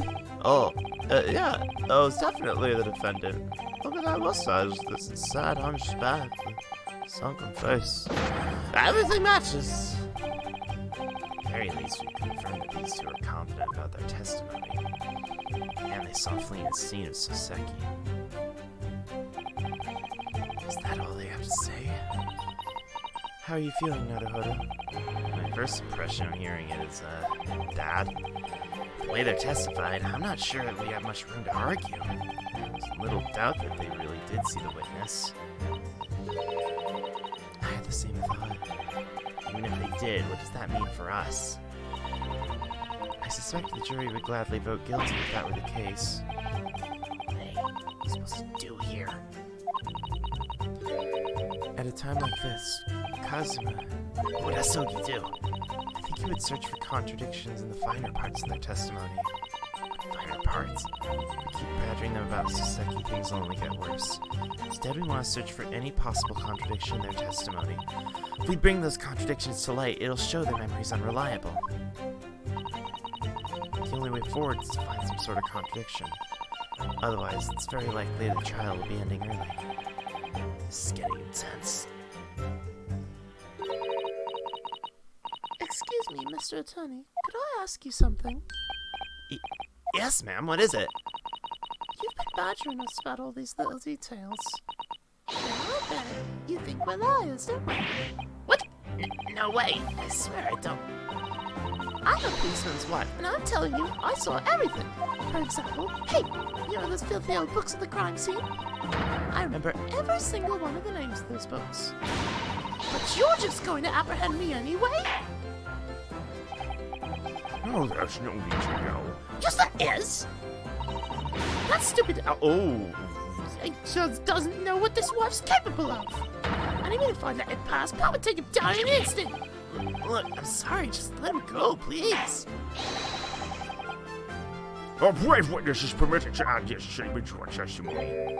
Now, push you out. Push. Yeah. Let me say it and do it over again. Right, darling? How in the bloody hell can you read secondhand book titles? Yes, it's fog. Alright, I'll try you. You're right about the old books scattered around the scene. Of course, the books Soseki Natsume bought at the used bookshop. After I got back from calling the police scene, I was really scared, but I made sure to investigate the scene. As a policeman's wife, I had to inspect this place. His place? Where was Pat at the time? He was face down in the snow, dead asleep. I guess he was really tired. You're always working so hard, darling. Wasn't he supposed to be watching over the crime scene? Well, now that we're discussing the points, would you be willing to tell us the names of the books you saw? Of course. Listen up, everyone. Let's see.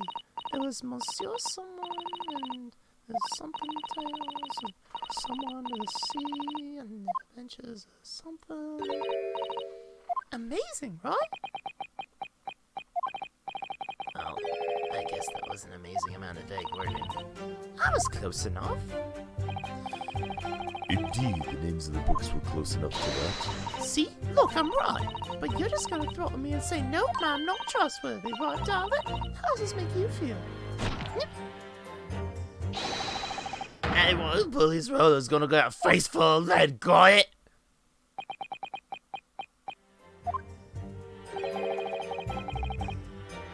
He seems so peaceful in his sleep. His threat wasn't all that peaceful. Indeed, I do have a receipt, and I'm pretty sure where something wrong is. Mostly, I seem to remember there being 3 books. Not 4. Not only that,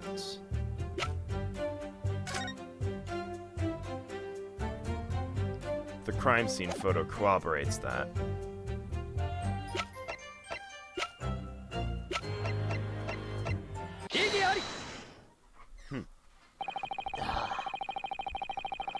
Oh, my ass. Okay, tell me more about these 4 books that had fallen on the ground. Of course, I totally remember them. Somewhere under the sea, I'm sure someone in tales and adventures or something. It really does pay me to sing this, but, there's a major issue with your testimony. What? There should have been only 3 books at the scene of the crime. What? I happen to have a receipt from the used bookshop. Tattered Tales Book Emporium? It shows us what book the defendant bought on the day of the crime. As you can see, there are only 3 books listed here. Only 3? No way! I swear I saw it! And there are 4 filthy books on the ground! Take a look at this photo of the crime scene. This corroborates the information from the receipt. There were only 3 books. You think I'm gonna believe that? I saw it! Can't put any stock in your observational skills at this point. And thus, your testimony of the defendant, the criminal you saw, might possibly be another mistake. What?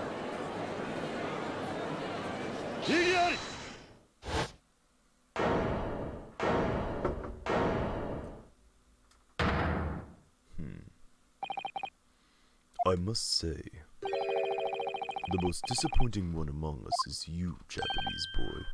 What now? These witnesses saw the defendant fleeing from the scene of the crime. You knew that you couldn't disprove this fact. So instead, you decided to sweep it under the rug and nitpick at the small inconsistencies. Is that about right? You see right through me. But your poorly prepared plan did nothing but backfire. What do you mean? It's simple. Our diligent constable's wife testified correctly. There were no contradictions. What? After the crime, there were undoubtedly 4 books left on Briar Road. Look at the photo of the crime scene. Isn't it clear there's only 3? Yes, there were only 3 books in view of the camera. View? You don't mean. I have brought another photo with me. It shows what the victim was holding. and that would be The Adventure of the Lion's Mane. The 4th book. As you can clearly see, the last book is hidden behind the victim's body. No. Get me!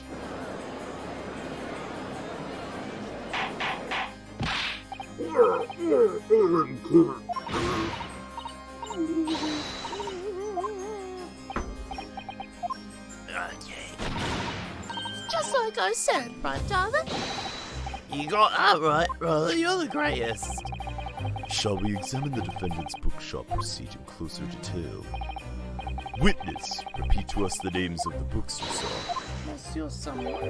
That would be Monsieur Lecoq. There's something tales. The Canterbury Tales. Somewhere under the sea. 20,000 Leagues Under the Sea. So far, all of the titles these books have matched the receipt exactly. In my opinion, this shows brilliant capacity for observation and recollection. Oh, thank you. Did you hear that, darling? Damn right. 3 cheers for Roller. And the fourth book, the one missing from the receipt. Don't think too hard now. The book shown in the picture is the fourth. But this is mystifying indeed. I wonder why the fourth book isn't listed on the receipt. There's nothing mystifying about it. The victim is the one holding the fourth book. Therefore, this book belongs to the victim herself. Because the victim is holding your own book. By the way, what do you think happened to that last book? As we all know, Scotland Yard wouldn't overlook this. I have it here with me, preserved as evidence. Very well. In quite your mind, you submit the picture and book as evidence. As you wish.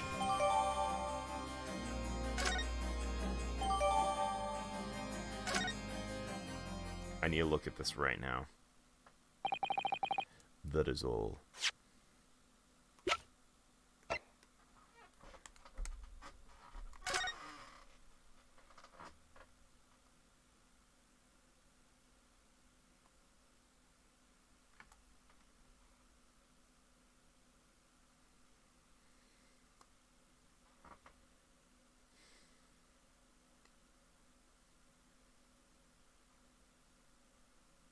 The Adventure of the Lion's Mane.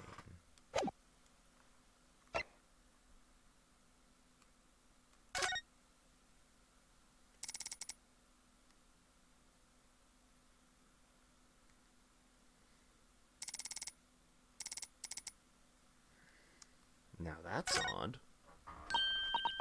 My, look at this. What a terrible burn. It must be unreadable in this state, especially the latter half.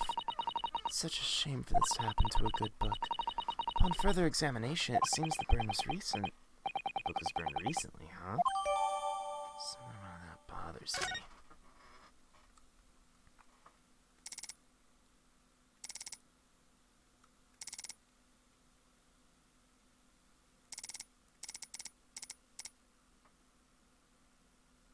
That and the Adventure of the Lion's Mane.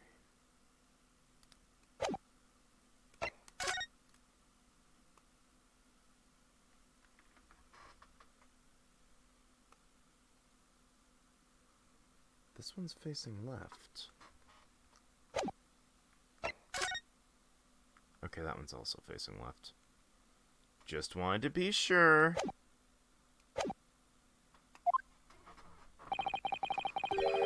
The prosecution has no further evidence. How can this be? This was the obvious outcome, Japanese boy. You tried so hard to put up every scrap of feeble resistance you can muster. Your closing arguments concluded with a red herring possibility of him taking the long way, and your cross-examination concluded with worthless doubts about the witness's memory. Man, he's right. Yep, we only told the truth about what we saw. Nothing but the truth. Right, darling? Yeah, Roller. Marry me, Roller. Now I'd like to hear the jury's thoughts on the matter once again. Need we waste more time before we bring holy judgment on the Japanese devil? This will be the last time, citizens of the capital, we request your sage verdict. We've exhaustively investigated all of the witnesses and the evidence. There's no point in further deliberation. Naruhodō, it's an extremely delicate situation.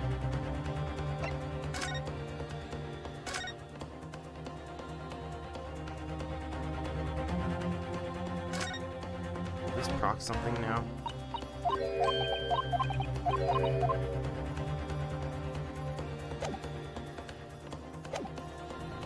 I know! If I just throw out basic suggestion, it could make things even worse.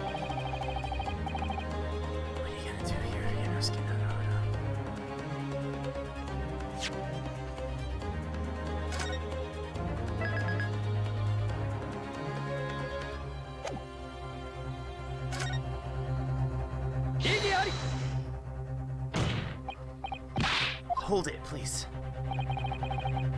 It's too late, attorney. This cross-examination was your last chance at a rebuttal. Now that it has ended, the discussion of the evidence has been concluded as well. That may be, but I can't do it. Right words won't come out.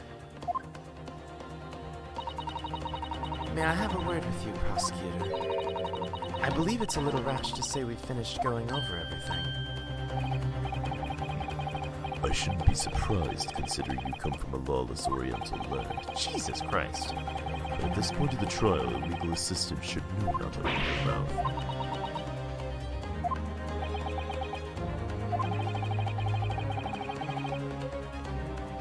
Listen, fuck with me all you want, but you don't fuck with her, aight? So, sorry if it's such a problem for you, but I still need my legal assistant's aid.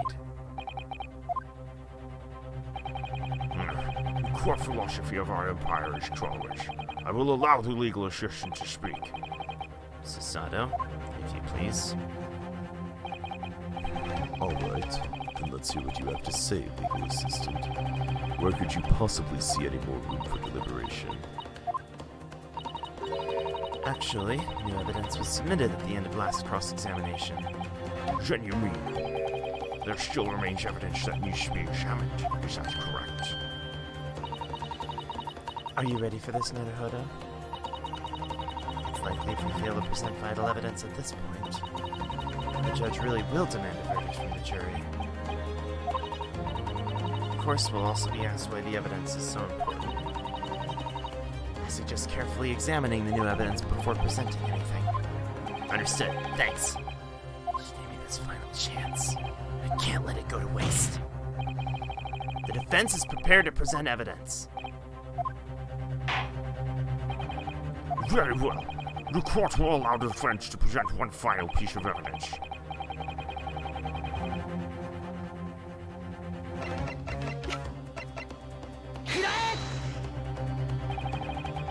That would be what's shown in the new photo of the crime scene. Specifically, the fourth book left in the scene. I do believe we've already reached a conclusion regarding that book. It's clear that it's unrelated to the incident beyond being in the victim's possession. There's absolutely no need to look into the book further. The court does agree with the prosecution on this matter. However, the defense made certain claim earlier. He said there's a clue dormant within this piece of evidence. The court requests you show us this clue. Are you prepared, attorney? Well, of course! Naruhodō, the prosecution's desperately trying to avoid further investigation of this book. I think it means we're moving on the right path. Okay, understood. Attorney, the court orders you to show us this new clue. What vital evidence is left in the fourth book?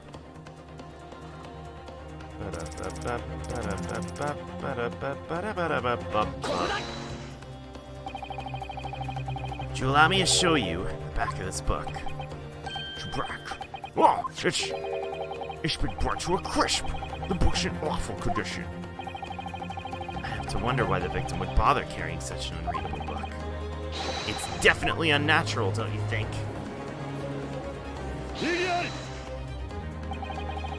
Unnatural?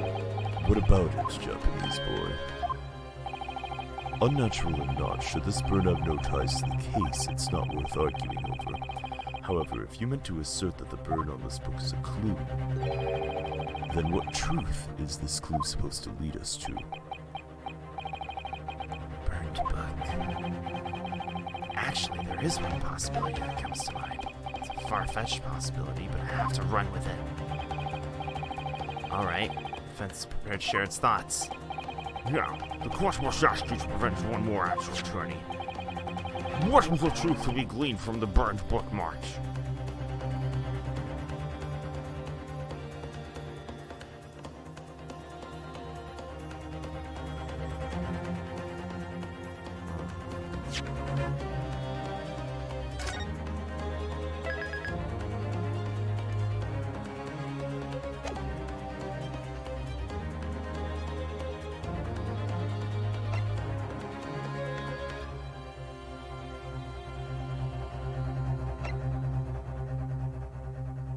don't think it has anything to do with the contents of the book.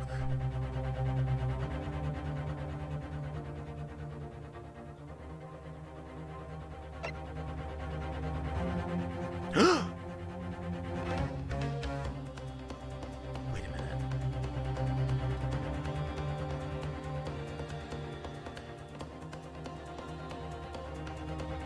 The only other thing that's happened as far as fires go was back at the married couple's place.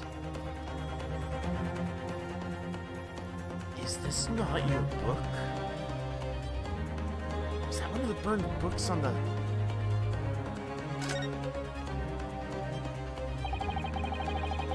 Unreasonable truth to be gleaned from the burns in this book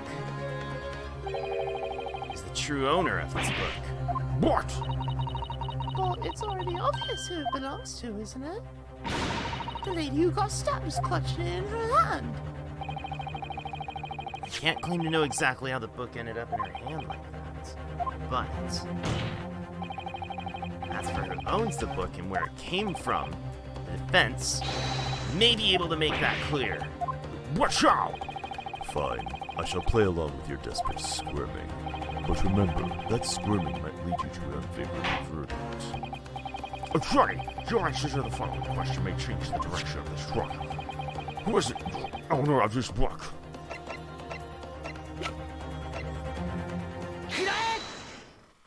I was right. That would be the landlords of the Soseki's flat. Gyakuten family. The landlords? I don't know if it's a wild coincidence or fate, but among the 6 citizens chosen as this trial's jury, one of the Gyakutens is present right now, Mrs. Gyakuten. Please, hold on. You see, I'm not his wife to begin with. I'm just his maid. We can leave your odd marital circumstances aside for now. All I need is for you to answer one simple question. Wasn't this book in Mr. John Gyakut's room? I've never seen that book before. Why do you think I... You must have lost your mind, Japanese boy. The defendant's landlord. Really? You have no basis for your claim, yet you dare point that vile finger at a law-abiding citizen. No forgiveness could be given to such an act. 2 of us happen to know the truth. On the day of the crime, at about the time when the victim was stabbed, one more incident was unfolding in Mr. Gyakut's room. What more? What in the world are you speaking of? A fire.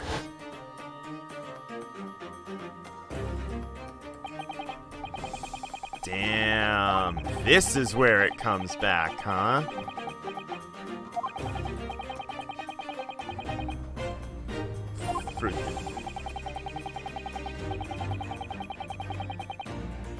Big Mac tonight.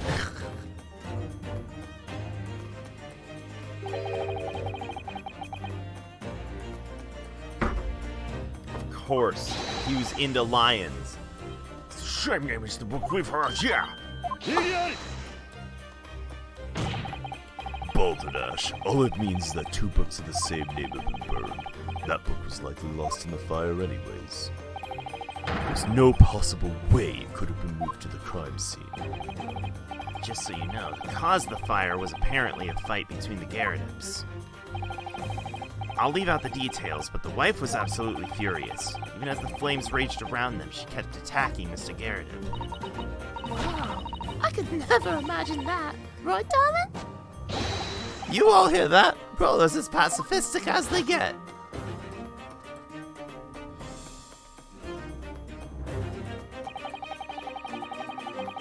All of my favorite books were lined up on that bookshelf. Now they've been swallowed by the flames to a crisp just like that. Says the lady practically strangling her husband with love. Right. Some to me with burning books.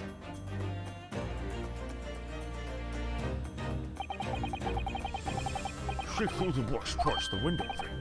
Oh, it can't be! The book flew through the window towards the crime scene! On that night, I briefly investigated the nearby homes in hope of gaining some information, but I was not informed that Mr. Gyakut's window had been broken. Right. When we visited, the glass was intact. But at the time, the window might have been open. It was not. The crime took place on a winter night that would freeze any man to the bone. A Londoner would have never left his window open. But there was a fire! Are you making an unearned assertion? Do you claim this book was burned and thrown out your home by an angry wife? I believe it's possible. I've heard enough!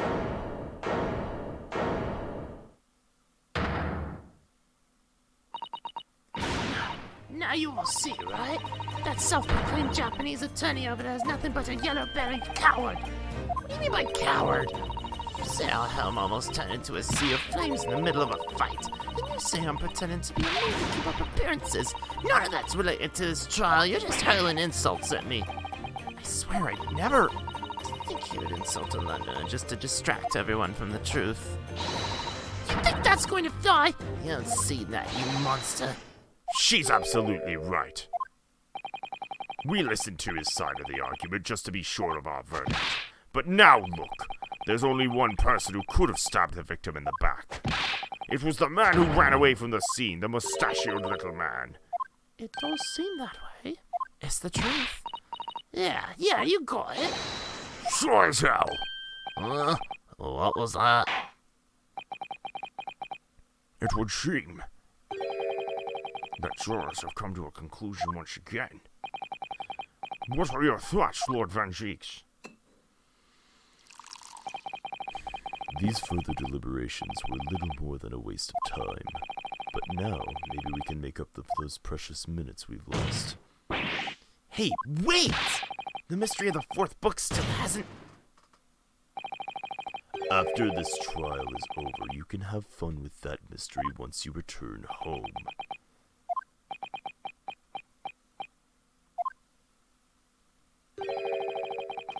Doesn't look like he's willing to apologize for his impudence this time. Now, jurors, the time has come once again. Present your verdict to the court.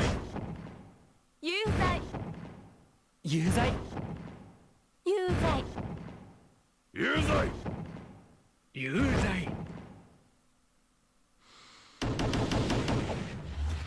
What, am I gonna have to make a second closing statement?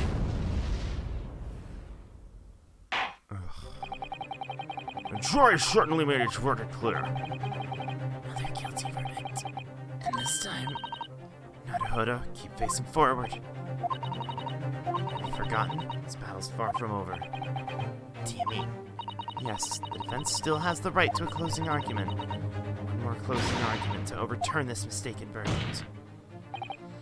My lord, the defense asserts our right to a closing argument. Surely you should be running out of seeds for deceit to sow by now. This isn't deceit. This closing argument is for the pursuit of truth. This isn't the time to hang my head. As long as there's a chance, I have to stand tall and keep facing forward.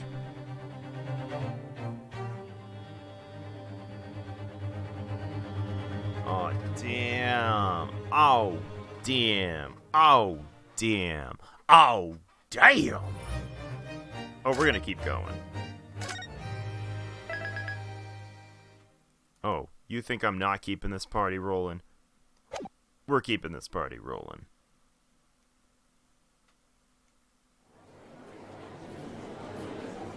That said, I think I shall,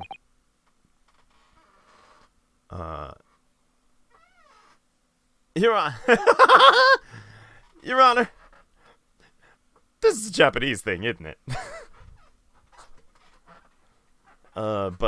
No, I will actually be right back. I need to hit the bathroom.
gonna show you afraid of shine.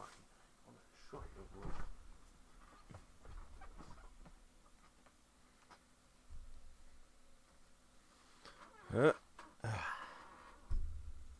Okay. And I have returned. The defense has proposed a closing argument. Very well. Right is right, after all. Here begins our second closing argument. Foreman of the jury, are you prepared to begin? Of course. Now, 6 jurors. The court orders you to explain the reasons and basis of your guilty verdict.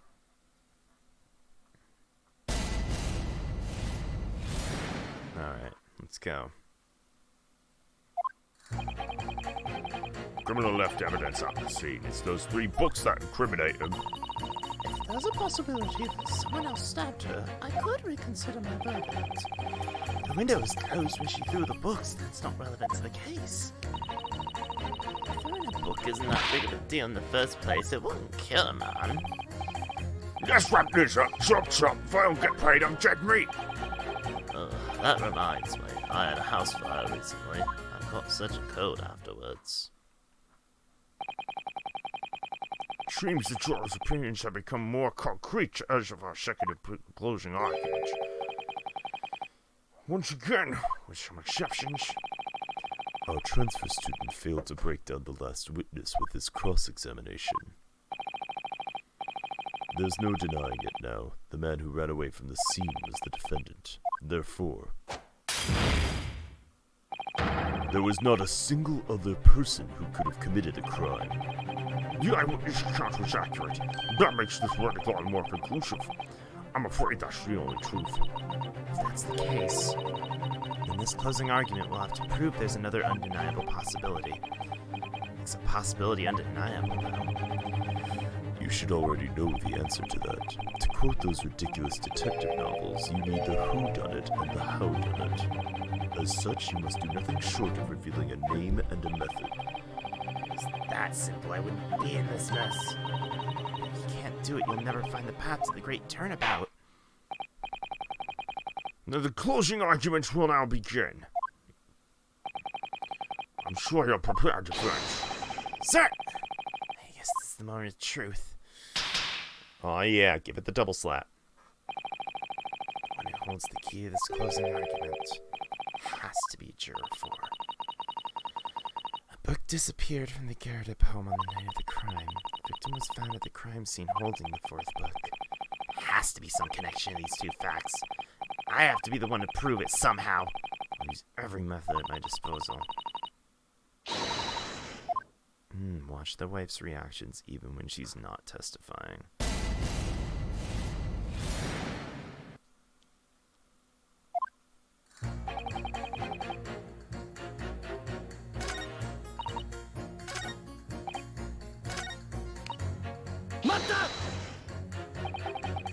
You say it wouldn't kill a man, but that book was on fire, wasn't it? Right, it was burning hot with my love. I don't think that had anything to do with love. It was the fire of betrayed love, I tell you. It was wrong, don't you think so? Well, it's not good for someone to betray his wife, but was it all just a misunderstanding in the first place? Either way, it was just a tiny little fight in the privacy of our own home. I hereby deny it has anything to do with the incident. Do what you want, but I'm a little worried about Juror 5. He's been avoiding a violent outburst by just a hair's length. I suppose he's a master of holding himself back. What does that have to do with your verdict? Sorry, what was that? Could you say it a little bit louder, please? So, could you tell me a little more about that fire? It was winter of last year. My grandkids had lit the candles on my birthday cake. There were 75 candles on the thing. It was quite the spectacle.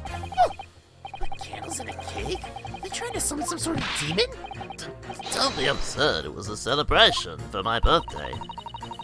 It seems this strange practice is actually a common tradition in the land. But back to the point, when I got to huff and puff and blow the candles out, I ended up huffing and puffing and blowing them down, still burning, all over the room. The fire started to eat up the furniture, and the whole room was filled with fire and smoke. I knew it really was summoning the eternal flames from down below. How'd you catch a cold from that?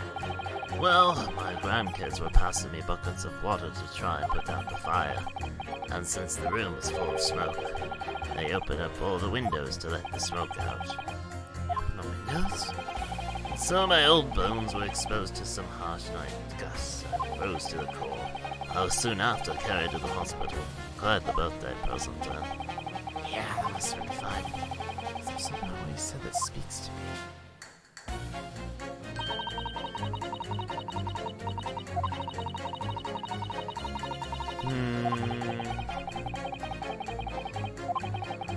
Some of them seem really set in their verdicts. In those situations, you just have to show them there's some other possibility.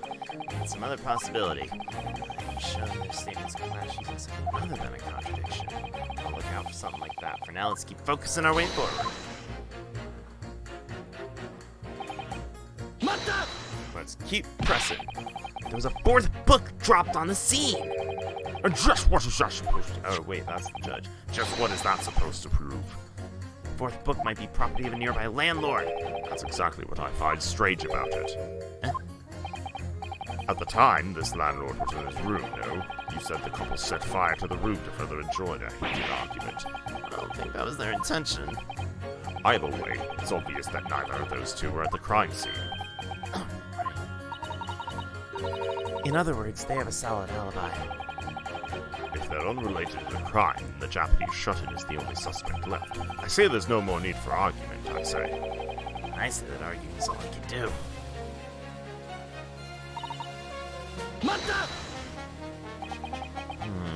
I'm saying they'd be willing to change your verdict. Don't get too excited now. As you can see, I'm not only pragmatic, but I am a modern woman of society.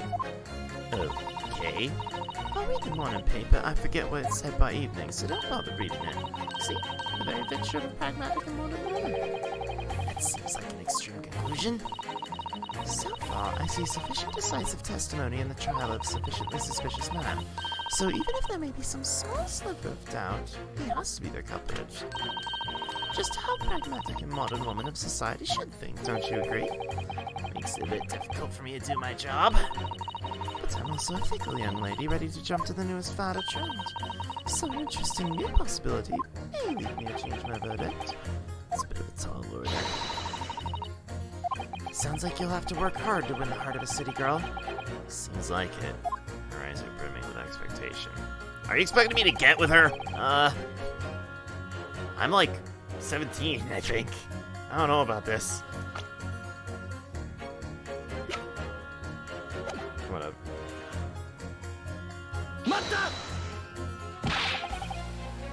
It's possible the window was open. Of course it wasn't open. How can you be so sure of that?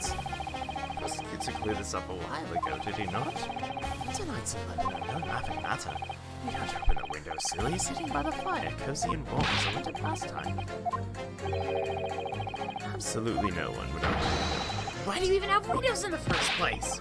Come now, your friend, stop being so childish. So sorry. Find a way to clearly show the window might have been open.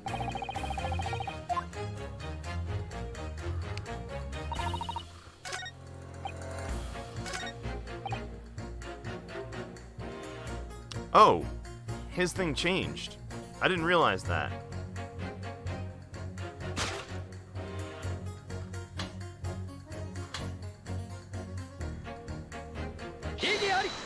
Gotcha. There's a clear contradiction between those two statements. Contradiction? What in the world are you talking about? Oh god, I can't take it when he points his finger at me. What? I really can't hear you unless you speak up, my boy. Juror 3, if I may. Yes? What is it this time? Were you listening to Juror 6's birthday story? From what I heard, he opened his windows even though it was the middle of winter. That's true, but it was an emergency. If there was a fire in the room, then of course he would open the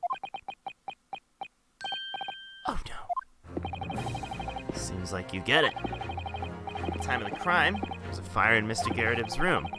Mr. Garridib told me something very interesting about what was going on at the time. The moment the flames flared up, the whole room was engulfed in thick smoke. So he opened the window in order to let the smoke out of the room. This isn't an odd conclusion at all, is it?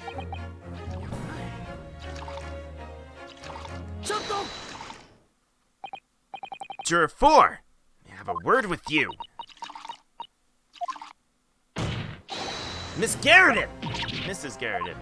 Oh, what are you doing just selling me out like that? Just give up the meat act already. Something I want to confirm with you, though. What is it now? The time of the incident, your window was open, isn't that right? What is this all about? Smoke from the raging flames was beginning to fill the air. Under those conditions, you had no choice but to open the window. What are you talking about? Fine, I admit it. My husband really did rush to open the window. But of course I kept throwing things without a care in the world. Well, all your possessions were going up in flames. Getting your anger out's good for your health, so I had to throw to my heart's content. That doesn't sound good for anyone's health. We've proven the window was open. Let's have that added to the jury's claims.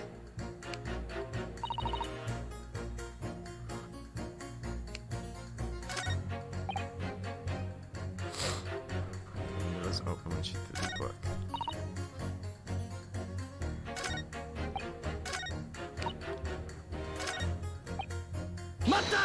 Haven't pressed you yet. Hey, what's your deal? You're in such a rush. Man's life is at stake. Yeah, well, so's mine. Didn't I tell you already? I'm a worker paid by the day. I go home penniless today. And you'll find me floating in the Thames by tomorrow morning. What? That's how terrifying the missus is. It goes beyond terrifying and right into criminally insane, I'd say. Let me tell you something she did to me recently. What's wrong? It's been so terrifying I blocked it out from my memory. Wow. I wonder if Rolo will ever throw Pat in the River Thames. You have an overactive imagination, Susanoo. But I have to wonder if there's a way to restore Juror 5's terrifying memories.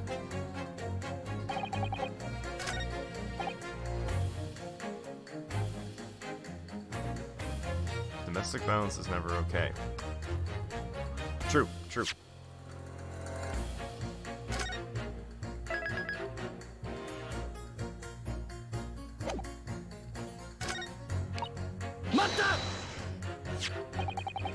The fourth book dropped that the crime scene is hideously burnt. You don't have to suffer like this. It'd be the same book your husband was reading. Wrong fish. Yes, I believe so. Oh, there it is. Through the adventure of the Lion's Mane.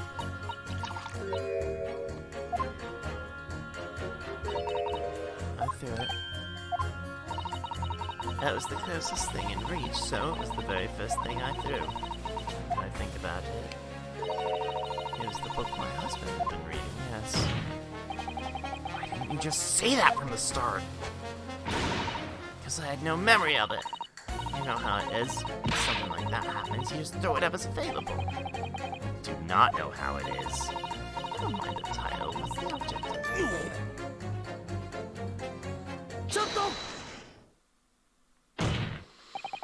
Excuse me, Juror 5. I remember it all. All my repressed memories are back. What? When I was listening to that old lady, it all came back to me. Don't call me an old lady. I'm a wife and a maid, and that's it. It's not even responding to her violent outbursts. It was 2 weeks ago after I finished my work for the day. I reached into my pocket to retrieve the day's wage, but then I turned right into the sheet. There was a huge hole in my pocket. All my money had fallen out. That's quite a tragedy, actually. Even tragedy doesn't do it justice. The missus was just in the middle of cutting up chicken for dinner. I pretty managed to mutter I dropped all my money when suddenly a knife stuck itself in the wall, hardly an inch from my nose. It's terrifying. I'm speechless. I could really smell the times then, I'll tell you what. Tonight, I'll probably be drowning in those murky depths. That's the real tragedy. I understand. That's what I finally realized. Anyone will throw anything. Blades, knives, axes, and hatchets. Naruhodō, I want you to know that not all women are like. Hashtag Naruhodō. Hashtag not all women.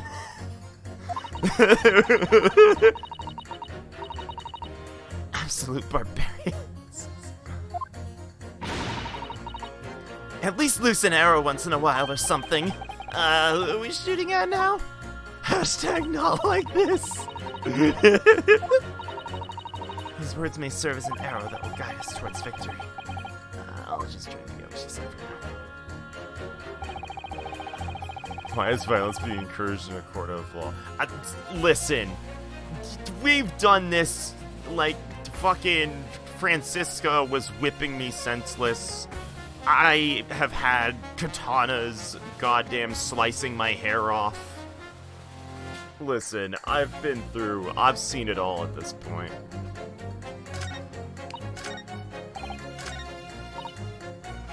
Alright, so, is it time? Is it time? Gotcha. Not all. There's a clear contradiction between those two statements. Contradiction! Explain your assertion difference. Juror 2, I think this may be the new possibility you were looking for. What did you just say? I may have found another victim that had been stabbed with a knife. Just what is that? The fourth book, The Adventure of Lion's Mane, was discovered at the crime scene. It really did come from the Gyakuten home. We can safely come to one conclusion. There may have been one more object thrown into that room. What? After all, Juror 4 said she had no idea what she was throwing into my theory. Isn't that right, Juror 4? Just what are you implying? As soon as she realized the truth of this book, I wager she may have already begun fearing this other possibility to be true. Japanese attorney, as a representative of the whole jury, I request an answer. Who do you believe in this other object that flew across the street was? Who threw what for? What I'm about to say is absolutely crazy. I don't have any decisive evidence to back this up, but I'm about to make a serious indictment. But this is a possibility that we must investigate. Understood. The defense is ready to voice its thoughts. The other object that flew out the Gyakuten flat was...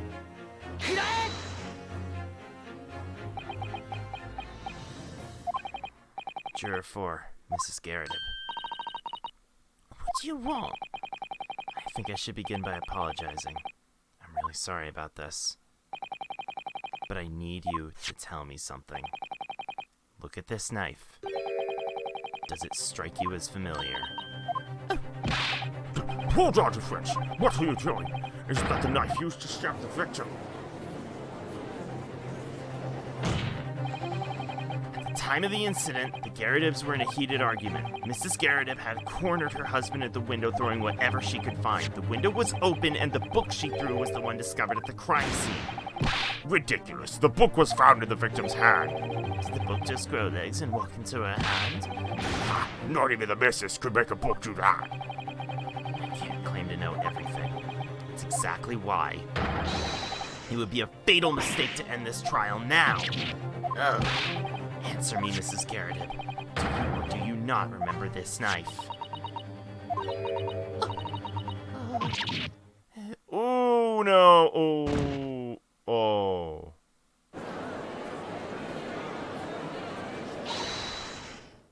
Blood!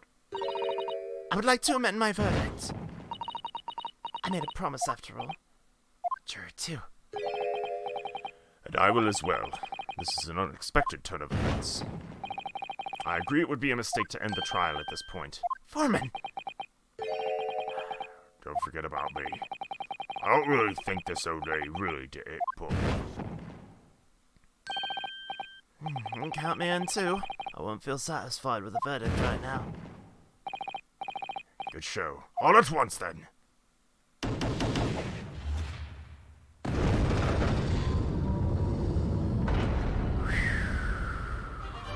I don't know how I feel about this. You've done it. That's brilliant work, Naruhodō. Jury's verdict has changed in the results of the defense's closing argument. 2 votes guilty and 4 not. The court acknowledges the jury's vote is split and orders you all to continue the trial.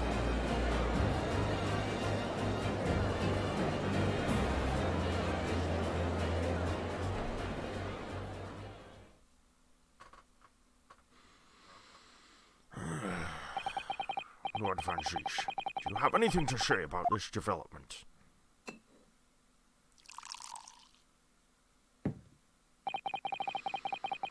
It reminds me of a strikingly tasteless farce.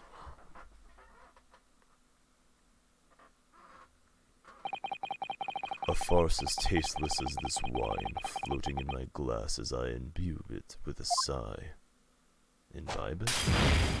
I don't know. Simply tossing into hellfire that which I cannot bear to swallow. Excuse me, Lord Van Ziek. With all due respect, the defense has presented a viable possibility. You call that a possibility, Foreman? I call it nothing more than the lowest of vulgar nonsense, but fine. It seems we'll have to review the relative location of the crime scene. Relative location? What's he doing? Think of the crime scene and the defendant's flat. This should be obvious, but between one of them is a large street made for coaches, Briar Road. The distance between the crime scene and the landlord's couple. Even Anton Igor Hubitlier is planning to finish this wine and not waste some of your Yeah. The distance between the crime scene and the landlord's couple is no less than 15 yards. It's about 14 meters. It's way further than I expected. Now I'm sure you all have the same doubt as I. That book was discovered in the collapsed victim's hand. This book was engulfed in flames thrown by an enraged housewife who flew 15 yards and fell perfectly into the victim's hand while she was toppled over on the ground. Do you plan to tell me this is your conclusive argument? Well, Not only that, but as if chasing after the book, a knife also flew across the road and slid straight into the victim's back. Perhaps next you'll say a pig flew after it. Even those ridiculous detective novels could tell better stories than your illusions. I don't have a rebuttal for that. Even a prosecutor shouldn't be allowed to say things like that. How dare he call detective novels ridiculous? I won't stand for this. That's the part you had a problem with. My lord, excuse me, but I can hold my tongue no longer. What is it, legal assistant? It may seem like a wild dream to that prosecutor, but the new possibility revealed by the defense has changed the verdict nonetheless. Therefore, this court has no choice but to consider that possibility. The only way to do that is to cross-examine Juror 4, Joan Garrity. What? You want to cross-examine the juror? Back and forth indeed. Murder! Murder! Murder! Why, this is absolutely unprecedented! Got a juror who died here brought as a witness stand!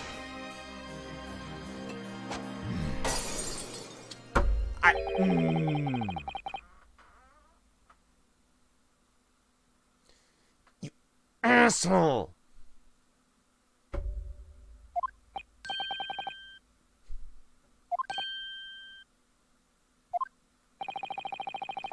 We were already in the middle of a witness cross-examination, and if the nonsense from before was anything to go by, she was throwing burning books and knives from above.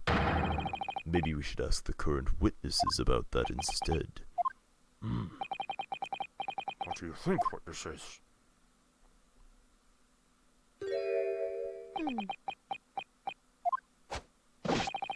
Patrick O'Malley, patrolman, ready to report. It would seem that he's finally awake. So sorry for sleeping through the trial. I've been chasing so many scoundrels around the city. It's been about a month of no sleep. London constables truly are heroic, aren't they? Ruler, I know you've been fighting this all alone. You don't have to worry anymore. Oh, Pat, I think I'm falling in love. Very well. The prince's request is denied. Instead, the court orders the current witnesses to testify further regarding a new possibility as presented by the defense. Sir! Alright. As a constable of London's police force, I could say that Mrs. Gyakuten is unrelated to the case. This is because her window was actually an awning window. Besides, if something was flying through the air, Pat wouldn't have missed it. I wasn't very close to the crime scene, but Pat was watching over it like a hawk. I didn't blink or look away for even a second. Not the ordinary, sir. Incredible. There were awning windows? Constable, you didn't report this to me. Oh, well, I'm sorry. You see, I was so tired. Tired or not, that makes for no excuse, Constable. Understood, sir. Sorry to interrupt. What do you mean by awning exactly? The same goes for you. Sorry or not, that makes for no excuse, Japanese boy. Sorry. Naruhodō, I just looked it up. Do you remember the windows at the Gyakuten home? Gyakut's windows. Like any other window, you can open them in to let fresh air. But an awning window opens like this. That's right. The window's most defining characteristic is that it can only open at an angle due to being attached to a stay. An angle? Yes, that's correct. In other words, you hurled a knife or book at the open window. It would just smack against the half-open glass and fall straight to the ground. No way. It must have been hard to understand coming from a country that knows nothing of windows. From the start, it was impossible for either item to fly 15 feet yard. 15 feet yards is what I said. Woof. At least not without shattering the window entirely. What? Oh! Pat, Crazy Asian was all like, what? Yeah, I totally vanquished that villain, Roller. You're amazing, Pat. This is insane. My new possibility was thrown out the window before I could even cross-examine them. Now, the French, it's time to begin your cross-examination. Yes, sir. Driven into a corner yet again.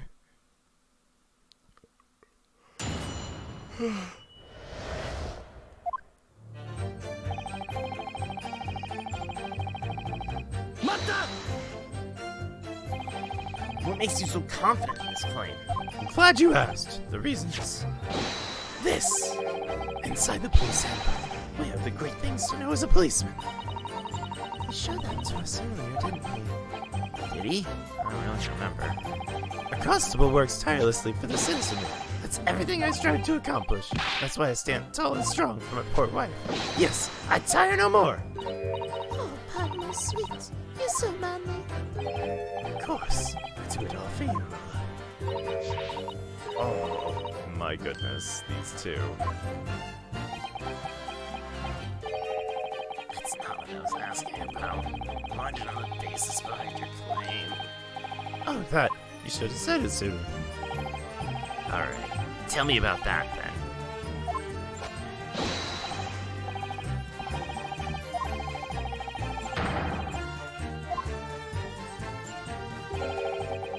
Before I do, I have one thing to say.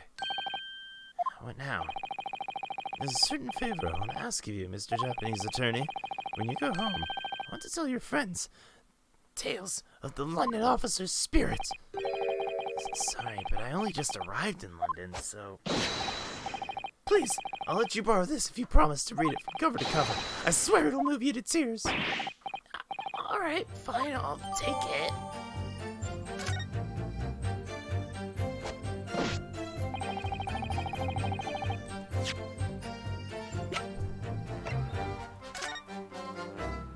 Keep the pace within the area designated as your beat. Patrol 20 miles every day so London citizens may know peace. If an incident occurs in a constable's beat, he must lead the investigation. If he discovers an incident, the constable must assist in the initial investigation.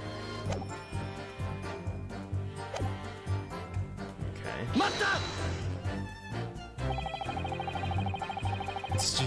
The cops are overconfident blowhards. I'm glad I'm back home. Yeah, that's funny. That means the window couldn't have opened all the way, right? Exactly. This window for letting in some air. Not open very far. As such, if an item were to fly out the window, it would hit the window pane and fall to the ground below. If you check the map, around here is where any given object would fall. It's on the opposite side of the crime scene, I see. I wish I knew about these haunting windows earlier. By the way, I have a question for you, Pat. What is it, sir? How'd you even know about the window? What would lead you to know Mr. Gyakut's window was an awning? Oh, That's easy. Yesterday I assisted with the investigation.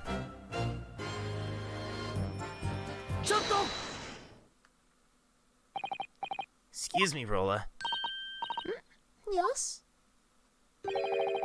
Why do you look so happy right now? I was just thinking. Two of us really are lucky, you know?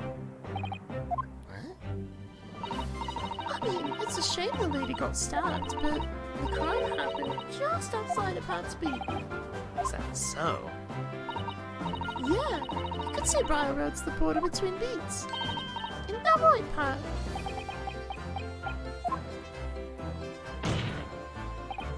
Pat?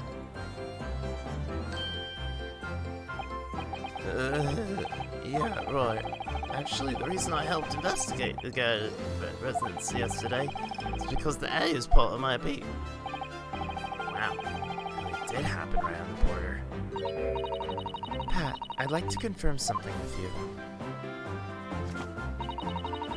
Which beat does the footpath just in front of Mr. Gyakut's home belong to? Oh, the Gyakut home. That would be my beat, ma'am. It's the first I've heard of this. The lady had been stabbed on the other side of Briar Road that night. There's no way we would have made our anniversary dinner. Pat had to do his job after all. Commendable work ethic indeed. That's just what we'd expect from a constable away. Pat always worked so hard. Must have been God watching over him one time. Don't you think so, Pat? Yeah, I think you're right. I should probably keep track of all this info. I'll take care of that. Okay. Right, now I'll do the talking.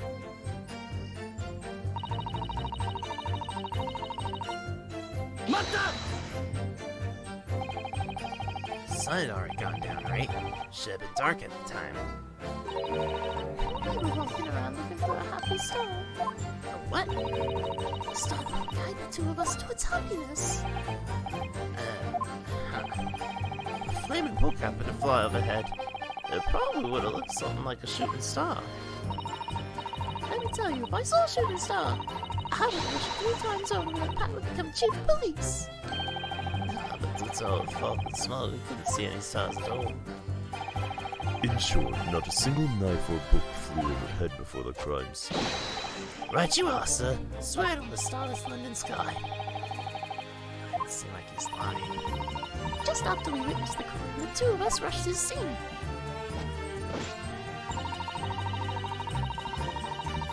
You ran to a police box for help, right? Yes, that's right. I know where all the police boxes in Pat's beat are, but It's not her fault she doesn't know where they are another beat. Pat told me where to go, but I got a little bit lost. Road I might Oh, you're so cute when you're lost without a clue. Oh my goodness. Shut up already. Anyway, thanks to that, it took about 15 minutes before I came back. Pat was watching over the scene the whole time. I was off duty, but I still did the job. For I am a patrolman.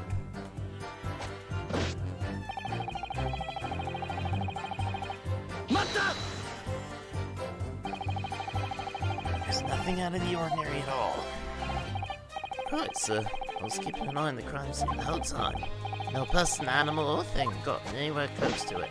I swear it's the truth that my name isn't Patrolman Patrick O'Malley. That's a bit strange, don't you think? What's strange? I'm perfectly normal. The adventure of the lion's meat was supposed to be Mr. Gyakut's home. How did the burned book end up in the victim's grasp? If you were watching like a hawk, you must have noticed something, right? Maybe it just happened to be a different bird book. But you still have to wonder why the victim would be holding it. She was carrying a bag on her shoulder after all. Either way, when I found her, she was already holding the book. I see. Something strange about this testimony. Some of the knife ended up in her back and the book ended up in her hand. I feel like these two mysteries must be connected by some thread. Mr. Attorney, how about I ask you a question? Sure, what is it? You're doubting our testimony again, aren't you? Huh? No, I wasn't really. Here we go again. Let me just tell you one thing. Don't underestimate me just 'cause I'm a girl. I'm the wife of a police officer. My testimony's totally trustworthy. Right. Just. No! I don't want to hear any more excuses from you. Guess I'll just have to keep talking if I want to convince you. Do you mind, my lord? Joy shall please answer your testimony if you wish. Not that I could ask you to do otherwise. Judge was muttering something just now. That's not real good. And you better get a clue this time, you stupid Japanese guy. Even if I let your rumors pass, Pat's gonna lock you up. Yes, ma'am. Speak to your heart's content. I wonder what she plans to say now.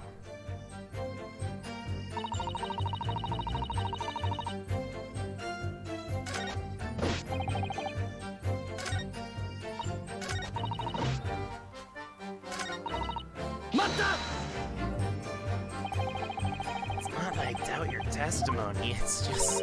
Stop right there. I saw everything, okay? That mustachio Japanese guy just dropped his books and scampered away like a bad cat.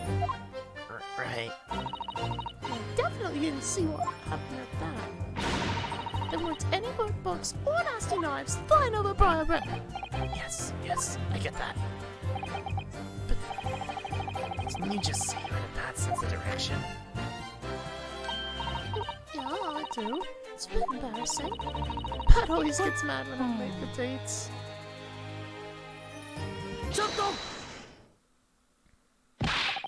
Pat, may I ask you something?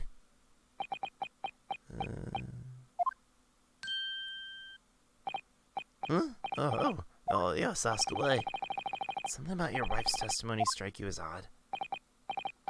Well, yeah. No, I think about it. It happened that night, too. Then Rolla got herself lost on the night of the crime. She went the next beat over to find the police box, but it took her a pretty long time to come back.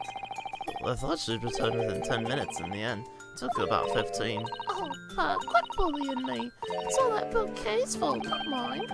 The bouquet? What's this about a bouquet? It was an anniversary present. My dad and Pat gave it to me. He was picking up coins during his patrol weeks. He just could just so kitty feet just so we could afford it. That's a very romantic story, I guess. I'd totally forgotten about that bouquet until now. I'm sorry, sweetie. It's fine. That bouquet's a matter for the two of us to handle in private. We shouldn't talk about it right now, okay? Oh, that's disappointing. What in the world is that? He's very shaken about something. Well, I cannot say I know why. But I think we should press Rolla about that bouquet.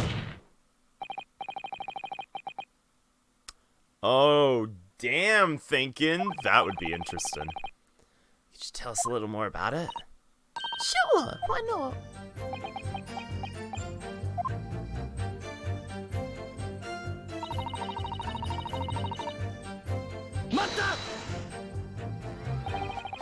You dropped a bouquet of flowers at the crime scene? Right, I was really out of it at that point.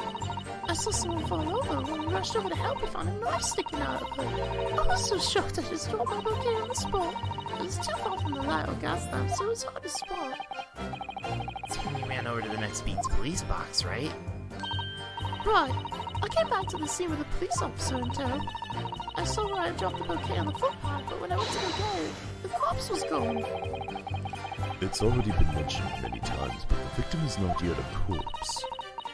I was really confused until I heard a heroic voice calling from the other side of the road. Suppose that was Pat? Yup. In my clumsiness, I came back to the wrong side of the street. But this time, it was the bouquet's fault. It ended up there. So the bouquet moved to the opposite side of Briar Road, huh? Strange story indeed. In the end, I forgot to go back and get it.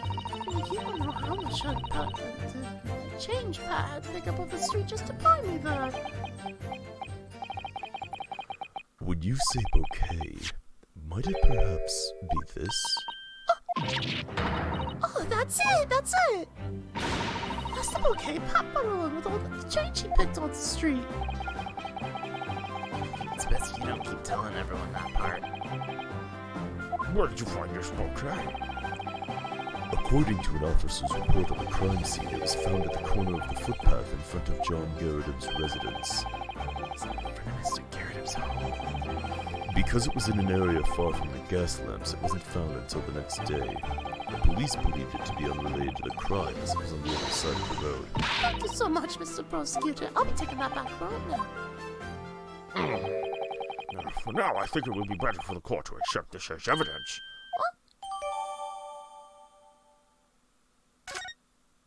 It's the only evidence in the bouquet is the evidence of our doubts. You better give it back later. I'll scream if you don't. Yes, ma'am, I won't forget.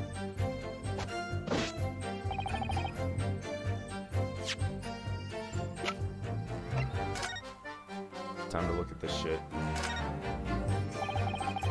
Sure is some fancy wrapping paper. It's just old newspapers, Naruhodō.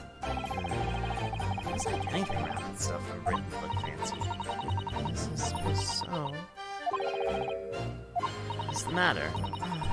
Nothing, I was just wondering. Have you ever roasted sweet potato? Maybe British newspaper could make Japanese treats look like British pastries. Sometimes Sushado really does show up girls. Nothing wrong with that.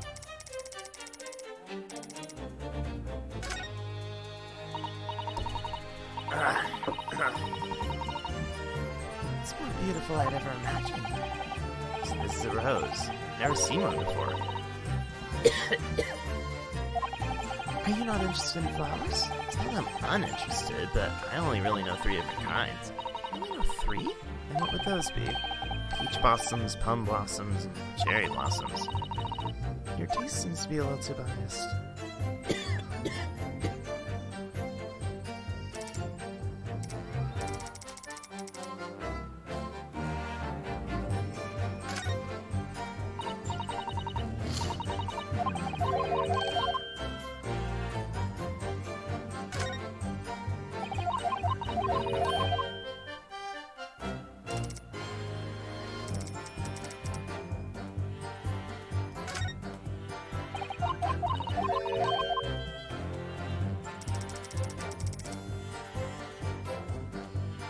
I call it a bouquet, it's a single rose. I don't know, to be honest.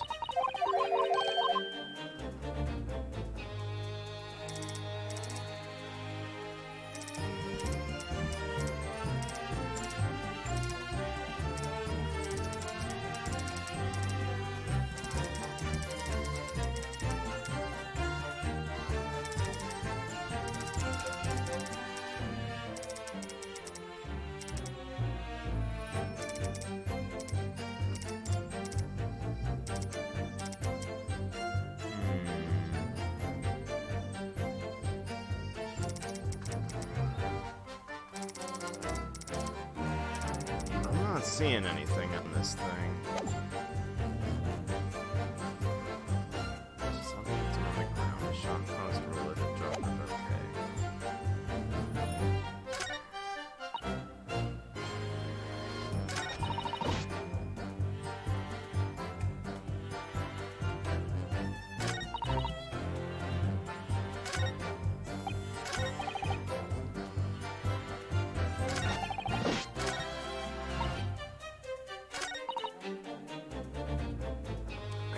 I feel like I should present the bouquet here. I'm uncertain though. I think what's important is the placement of the crime scene. Somehow. Damn.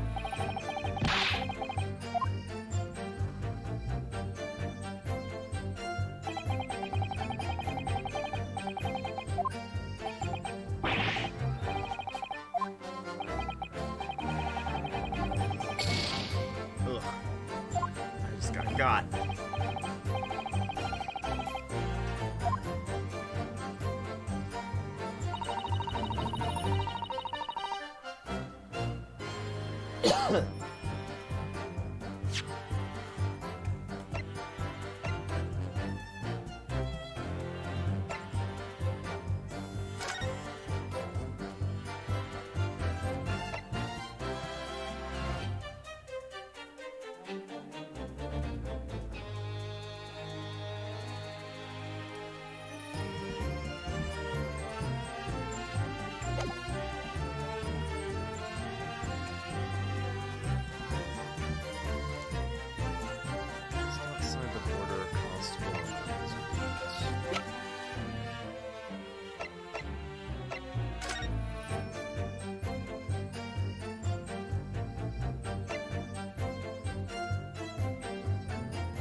The idea that I need to call him out on him not keeping to his beat?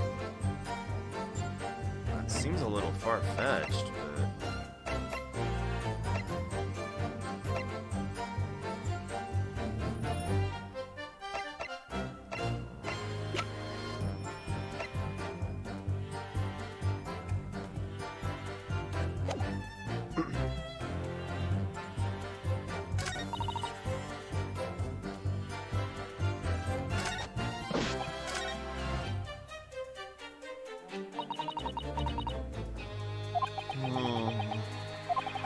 Yes, I'm getting a strange feeling from this trial with its absentee assailant. I feel like I've already seen the solution somewhere. The fourth book should never have appeared at the crime scene. First I thought one keeping secrets about it was as scary. Now I'd say that someone else was revealing everything. The final weapon must already be within my grasp. Now all I have to do is present it and drag out the truth.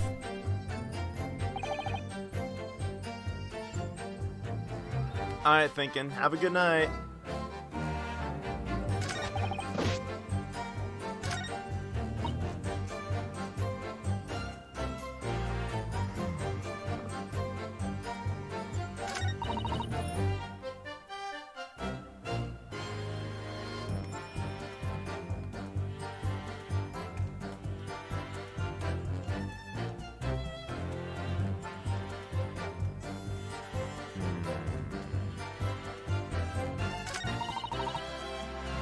Does have to do with the rose. Okay.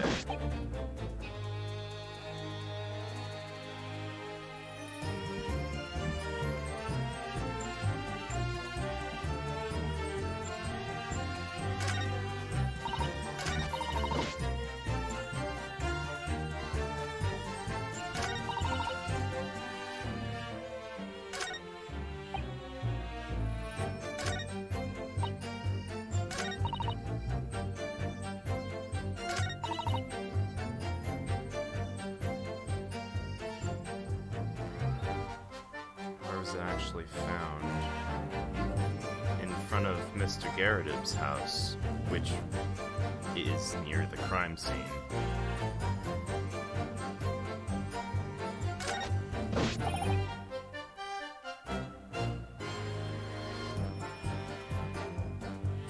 probably just saw it from across the way.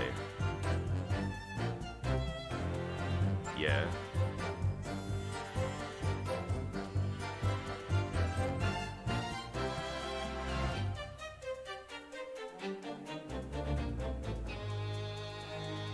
I said they were on the same street.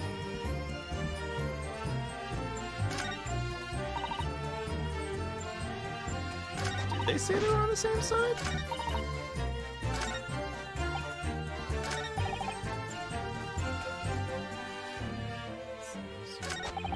It's actually an awning window.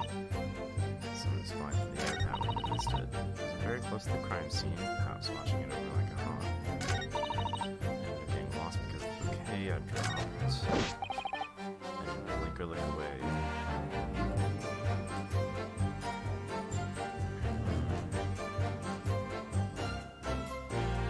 Okay. So, I'm still lost, even taking all of that into account, though. I don't really get what that implies. So they were on the other side of the street. So, I don't know where I would put the contradiction. Oh, here. Oh, whoops. At the last statement, yeah.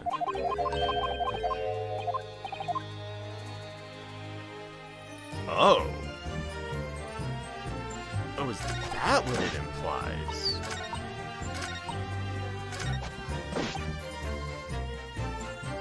I mean, at most I thought it would have just implied that the bouquet got carried in the breeze, but... oh, okay.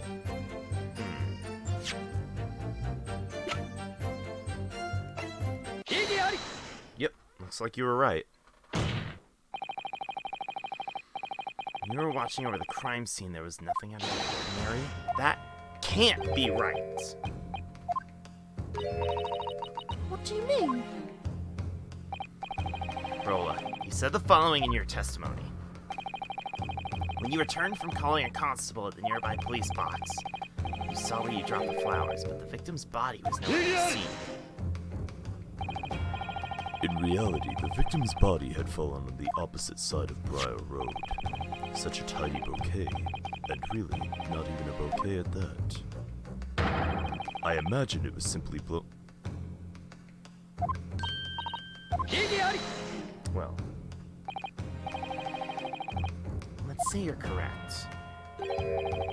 If so, why didn't Pat testify as such? Nobody approached the scene and nothing was removed from the scene. That's what Patrolman Pat said, proudly and without hesitation. But that bouquet was mine. It had nothing to do with the stabbing. So any reason you didn't say anything about it? It's not just the bouquet anymore. In this mystery, there's been a very peculiar reversal among the evidence. reversal. That's right. It was Rolla's bouquet and Mr. Gyakut's book. Originally, when the Adventure of the Lion's Mane was thrown from the Gyakut's window, it should have smacked against the awning window and fallen on the west side of the road. But in reality, it was discovered in the victim's grasp on the opposite side of Briar Road. And on the other hand, Rolla's bouquet originally must have fallen on the eastern side of Briar Road. But in reality, it was found on the opposite side of the road, near the Gyakuten house. This is an absolutely impossible outcome unless someone picked them up and switched them. What in the world? What's wrong with you? It's like you're trying to make Pat out to be the bad guy. She's right, you can't listen to that demon anymore. The bouquet, who cares? It's all trivial little details. It's like Mr. Gyakut's wife has come back to life. No matter how trivial you think it all is, messing with the state of a crime scene is a crime in itself. It's called tampering with evidence. And the person who tampered with the evidence won't come out and tell us why. Must be because they're trying to hide the reason they did it. Tampering. I see you're excited to have learned a new word. And just who do you think bothered to play this pointless little trick? I In the incident, someone tampered with evidence. All the evidence and testimony points to only one person. Now, the court to mention that, sir, attorney. Who is the one person that could have possibly tampered?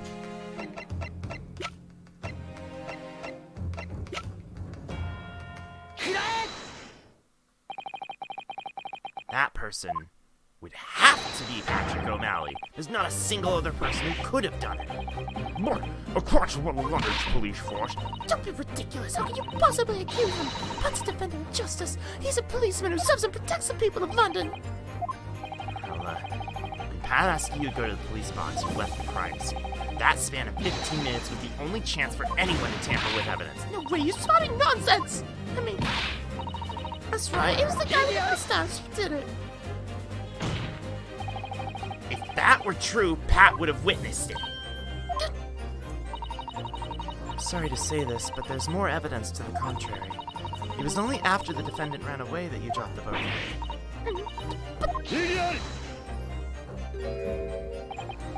First, you would get the landlord couple, and now you're brazenly accusing a constable of London. But your accusation is missing one essential element. You claim he tampered with the crime scene, but you see, only someone who was hoping to hide something would commit such a crime. Yeah, that's right. We just happened to witness it. Why would we have anything to hide? For what purpose would he have to tamper with the evidence? As long as you can't provide an explanation, your accusations amount to nothing. Pat must have had some reason to tamper with the evidence. And that reason must be the key to solving this mystery. Naruhodō, do you think that you figured it out? I know why he tampered with the evidence. It was technically outside of his beat. He wanted to bring it into his beat. Or maybe the opposite. It has to do with the positioning and whether he would or wouldn't. I've kind of mixed up the thing. Yeah, other way around. Okay, cool. When he tampered with the evidence, Patrolman Pat was trying to hide.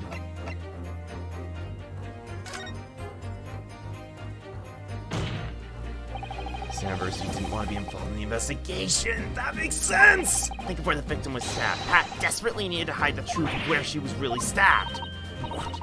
what? What do you mean, where she was really stabbed? That doesn't make any sense. We've already known that since the trial started. She was stabbed on the footpath by Briar Road. Pat and I both saw it. See?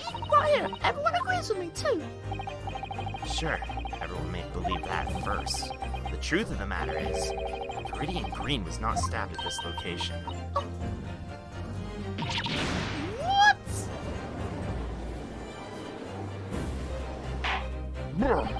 My word! Was trying to twist the judge with this trial trick next! Japanese boy, you have further explaining to do. Explain your assertion. Where is the true scene of the stabbing? I guess. Yes! You say the crime actually occurred on the opposite side of the crime scene. What are you implying?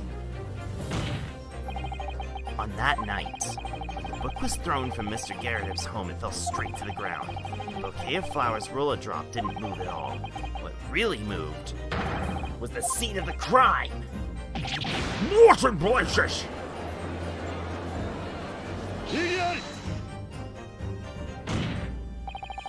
It looks like you haven't been listening to the testimony so far. These two fine citizens witnessed the very moment of the crime. He's right. We totally saw it. It's 5 o'clock in the evening. The sun had already set. London's famous fog rolled in. When you two witnessed the crime, you actually ran straight towards the western footpath along Briar Road. No way. That can't be right. Pat entrusted you with the task of finding a constable, keeping you away from the scene. And in the 15 minutes between then and your return, he moved the crime scene. The victim's body and the fourth book, as shown in the crime scene photo, were both moved to the eastern footpath of Briar Road. What was he? Pat overlooked one minor detail. Looked what? Would you be referring to this bouquet? Yeah, that's correct. Earlier, the prosecutor said something about the bouquet. Because the bouquet was far away from any lamps, it wasn't discovered until the next morning. You overlooked it because it was too dark to see that. Thus, only this bouquet remained. It was the only remnant of the crime scene left on the west side of Briar Road. Oh, his head's hanging. Those are the defense's thoughts on the matter. Did I hit the mark, Patrick O'Malley?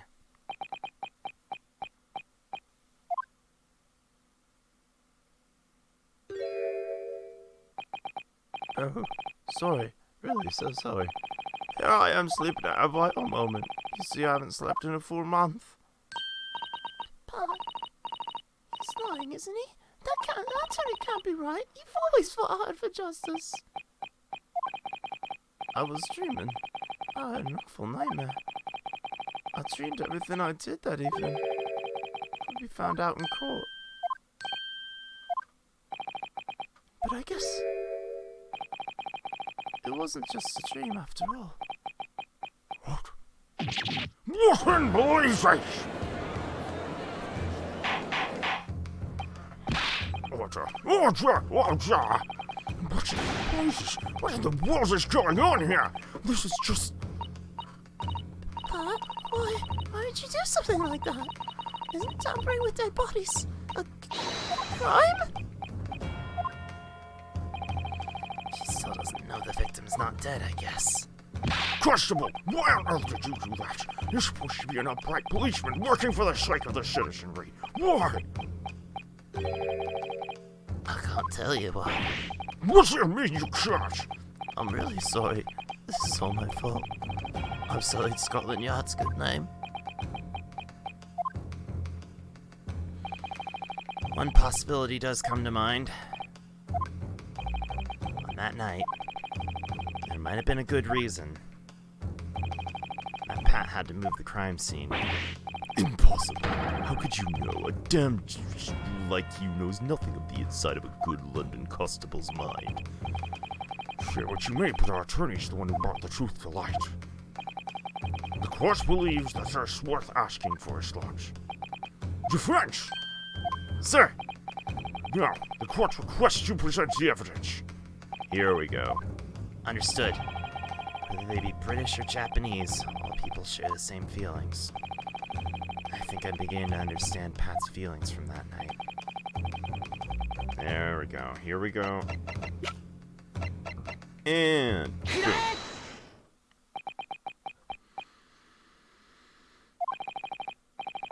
Maybe you're right. To you Londoners, I'm just an outsider. And because of that, it wasn't until today I learned about the London Constabulary. It's one of those most noble yet demanding duties in the world. They patrol the city to maintain order, all the while doing odd jobs to support the citizenry. Those young constables, driven by many duties they must undertake daily. But for Pat, that fateful night was a special time. Special. And it's this bouquet which makes that fact very clear. Oh, that was for our first anniversary. Pat did all he could to prepare a gift for that special day. Two of them went out to dinner to celebrate their anniversary. But then... they came upon the crime scene on Briar Road. they witnessed a young woman fallen under the gas lamps in the thick fog. What do you think was going through Pat's head at this moment?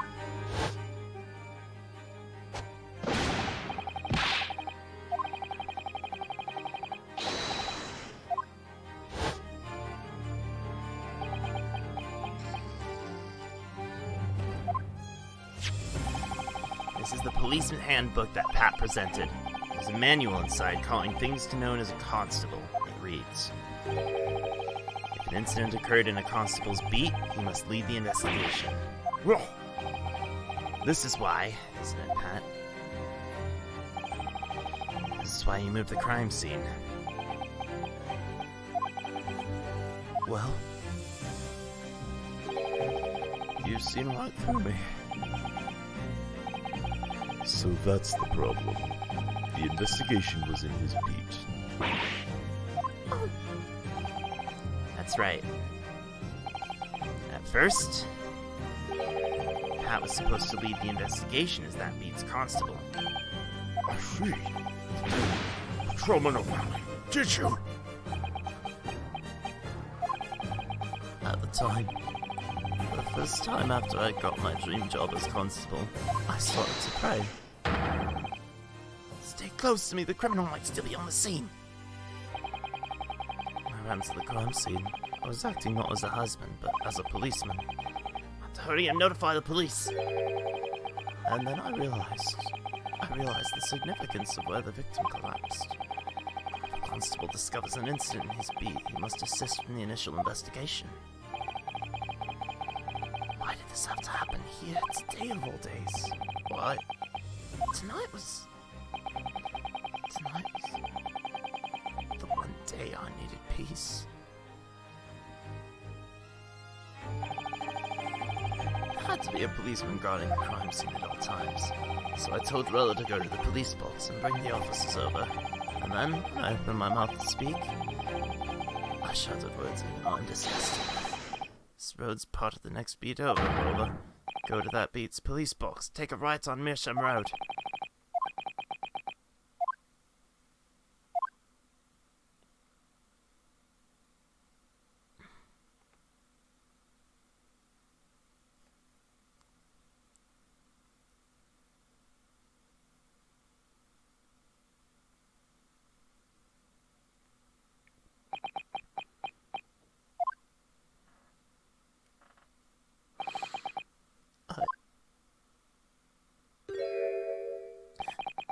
I'm sorry. I'm so sorry.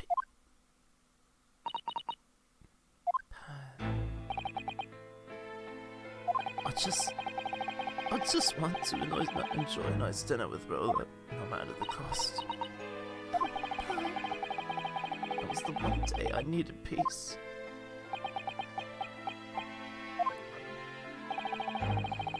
If the incident had occurred in your beat, you wouldn't have been able to celebrate. Thus, you chose to move the crime scene to the beat on the eastern side of Briar Road. To be honest,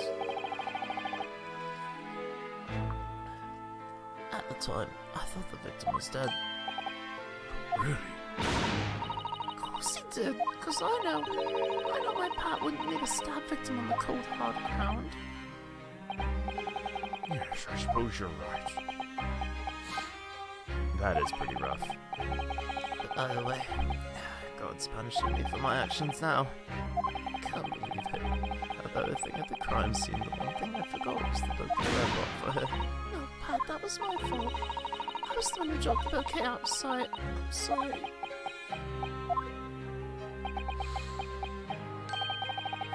I have one more question, Pat. How many books did you move to the opposite side of the road? I think it was 4. As you recall, Soseki dropped 3 books, so this remaining 1 book was dropped from Mr. Garrett's room. That would account for all 4.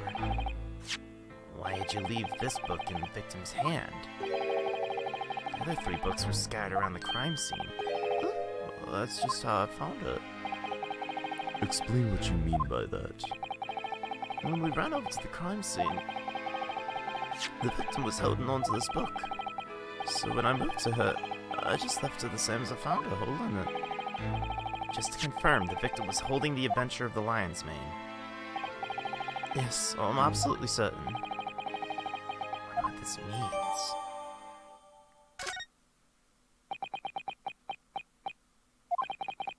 At the time, I thought this would be an open and shut case. There were only 2 people at the crime scene. Even Rolla saw that. No matter how much I thought about it, it must have been the guy that ran away. I figured, even if I changed the location, it was only a trivial matter. This really is it for me, huh?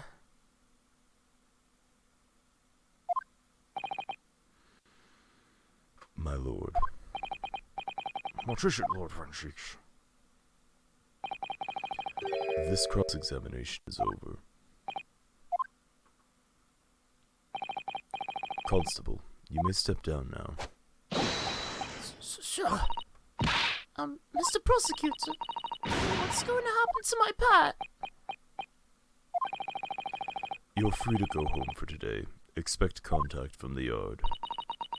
Please forgive him for what he's done. It's not Pat's fault. I'm always complaining to him because he's never at home. It's okay, Ruler. Let's go home. Okay. Patrolman O'Malley, Sir? I hope this incident has helped you realize that when it comes to a crime investigation, there's no such thing as a trifling matter. Yes, sir. You do well to bear that truth in mind for a long time to come.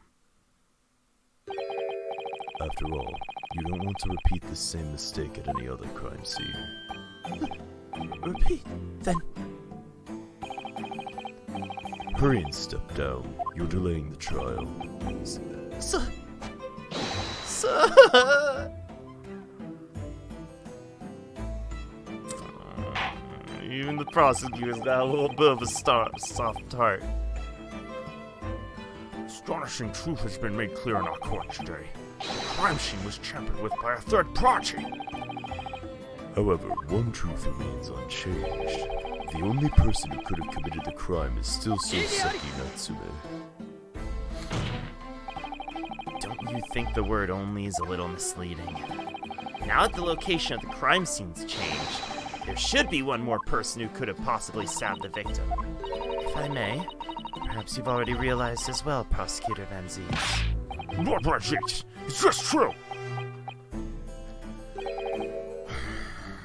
Very well. Present his or her name, then, if there happens to be any merit to your indictment. The prosecution will consent to continuing these proceedings. I mean, it's still gotta be your girl. Now that we know it was right below, that fucking knife could have just went. Fence is ready to call this witness once again. Once again? Just as my legal assistant proposed earlier. There's only one witness that can bring the truth to light. We need to hear Juror 4's testimony. Come to the stand, Joan Garrett.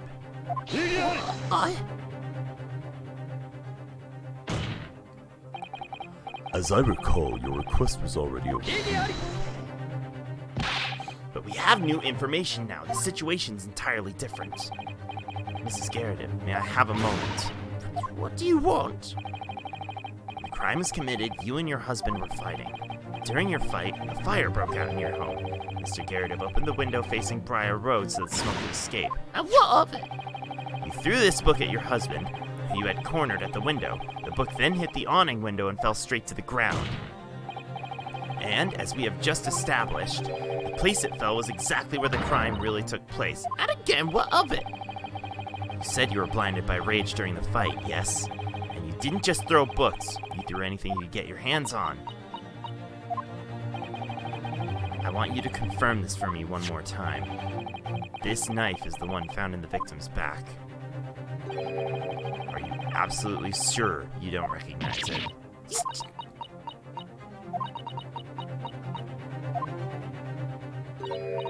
Yes, I'm sure. How am I supposed to remember what I threw at him? And anyway, didn't that prosecutor say jurors shouldn't have to testify? Well... I remember saying nothing of the sort, Jury 4. Ladies and gentlemen of the jury, do not misunderstand.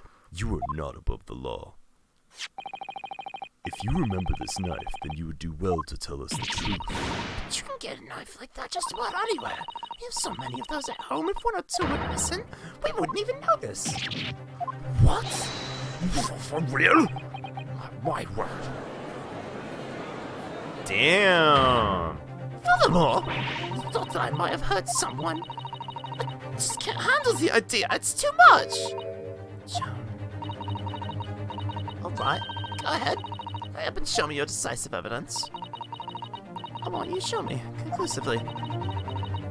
knife was really one of the ones I threw.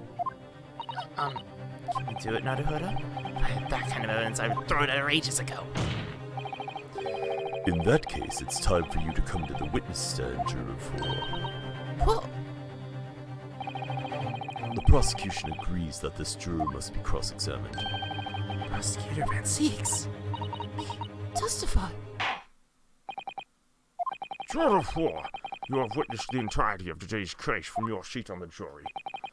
You have seen the miraculous moments where, from our witnesses' testimony, a truth was gleaned that even the witnesses themselves were not aware of. Thus, it is paramount that you testify to the best of your ability. Once you do, I'm sure this court will be able to find the truth.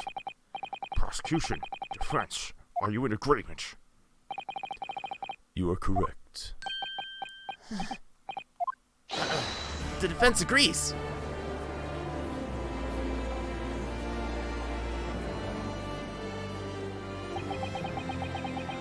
This feeling. The very first time since we arrived in this country.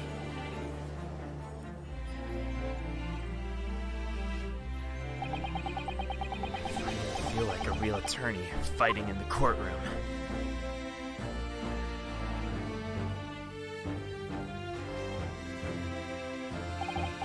Witness, your name and occupation. Yes, sir. My name is, John Gyakuten. Yes. My occupation? At the moment, I suppose I'm a juror? Looks like even she's confused about whether she's a housewife or maid. Henceforth, the court expects your testimony. Is that acceptable? Yes, my lord. On the evening of the crime, something transpired in the garret home. You should tell us the entire truth. Do not try to withhold even a single detail. What's the matter, June? There's nothing to be scared of now. Hey! It's Big Mac tonight! I was with her at the time of the crime. Thus, I'm ready to testify alongside you, Joe. Dude, what about your leg? Please, I'm fine. Can't let you suffer up here alone, can I? I presume you must be Mr. John Gyakuten, then. Sir, 4th Northumberland Fusiliers Battalion, Captain of the 3rd Platoon. I've survived countless battles. Now that I've retired, I live a quiet life here in London. It seems you were subjected to your wife's concentrated barrage in your very own home. Well, I suppose you could see it that way. A juror standing in as a witness. It's the first time since the founding of our British court. It's an absolutely unprecedented situation. However, as today's final witnesses, you two are ordered to give your testimony. Testify regarding what happened in your home as the crime took place. Sir, loud and clear, my lord.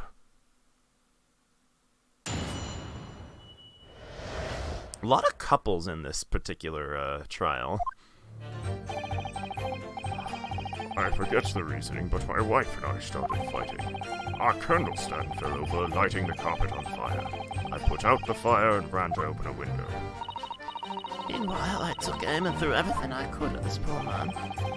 There are plenty of knives in our room, so we wouldn't notice if one went missing. If the weapon was one of our knives, I want you to prove it with evidence.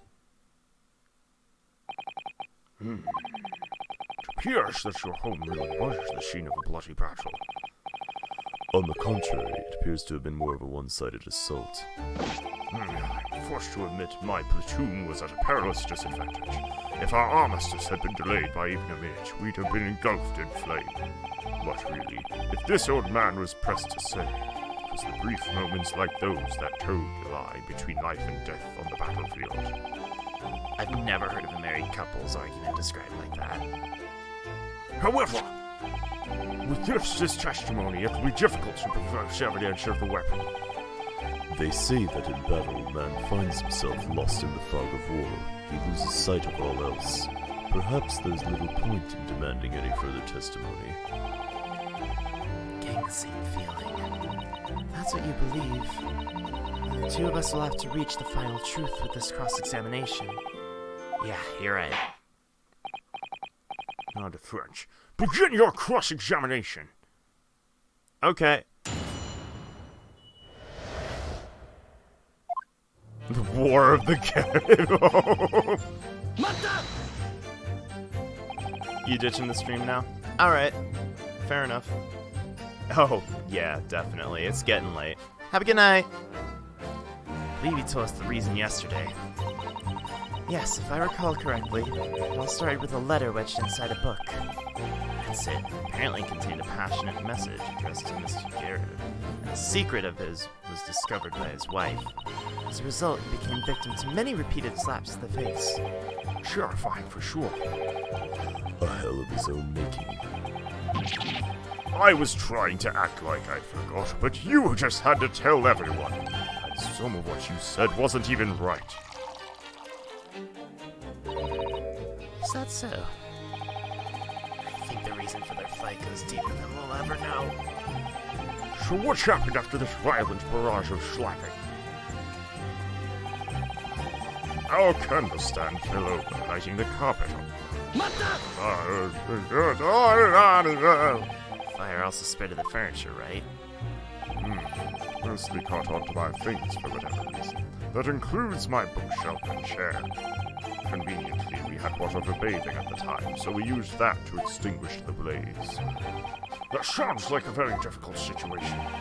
Our flat is on the second floor, and the city water lines still haven't been connected there. During the afternoon, we have to go to the water trough to get water. We always tell our tenants that they can't use water during the evening, but apparently that mustachioed Japanese man was finding water for himself. You mean the defendant, Saseki? He says he gets some kind of exchange student allowance from his homeland. It must be nice to be able to enjoy black tea in the evening. I'm not sure nice is the word I'd use to describe his situation. I was under the impression he used his whole allowance on books. In any case, I threw water all over the burning room.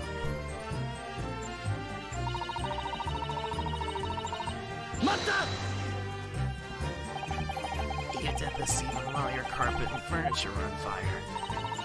To be honest, at the time I was more concerned with throwing and killing. Just so you know, the philosophy behind the Suicidal Toss is totally different. It's like she can read my mind. Try to remember something for me. Was a knife among the things you threw? Is that a Maddie there? Drugs. Drugs. Hey, nice. Drugs. Drugs. I honestly don't remember.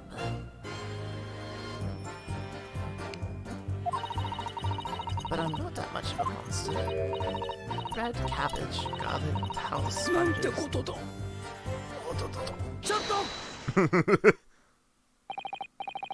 Excuse me, Mr. Gyakuten.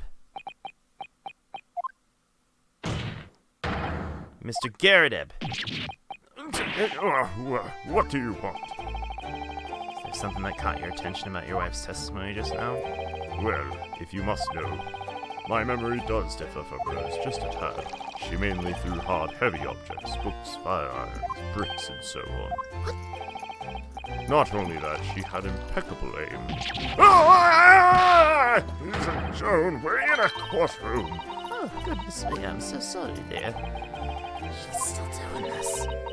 But you see, there's no possible way I could throw heavy things like that. Well, take a look at this. You'll get the idea. What's happened to your pipe? At the time, I was holding my pipe like so. When I was subjected to the horrifying barrage, it flew out of my hand. You are now smoking liquid tea right now. I want you to know. She poured that tea directly into your pipe. You are just drinking tea from that pipe. Some hard object hit my pipe, knocking it out of my hand. I patched it up with some tape as quick fix. Honestly, dear, you really like to make such a fuss over the little details in life. I wonder if Mr. Gyakut's testimony just now is important. I don't know, probably. The defense believes there's a profound meaning in that last state. There's only one bit of knowledge to glean from the retired soldier's statement. Defying your furious wife will only result in a broken heart and a broken pipe. That's all there is to it. You'll find no other meaning, profound or otherwise. Indeed. Any husband would already know this fact. I'm not too sure about that. Will you at least allow us to take a look at the broken pipe? Of course, I don't mind. There you go again. You're always going out of your way to please younger women. Very well. The court shall accept this as evidence. Ayo.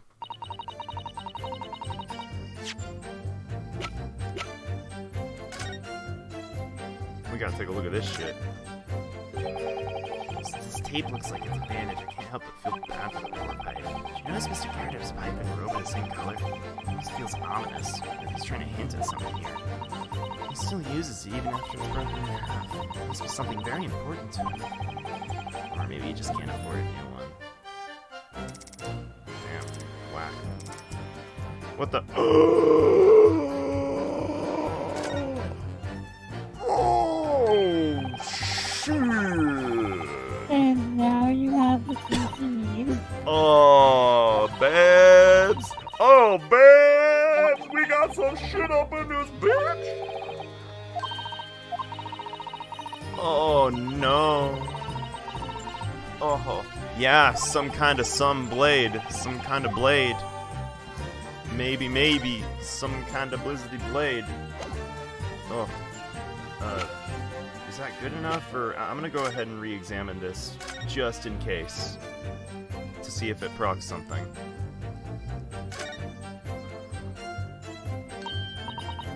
Yep. Take a look at this tip on the knife. Appears to have been chipped slightly. The tip's been chipped. I think I might have an idea of where it could have gone.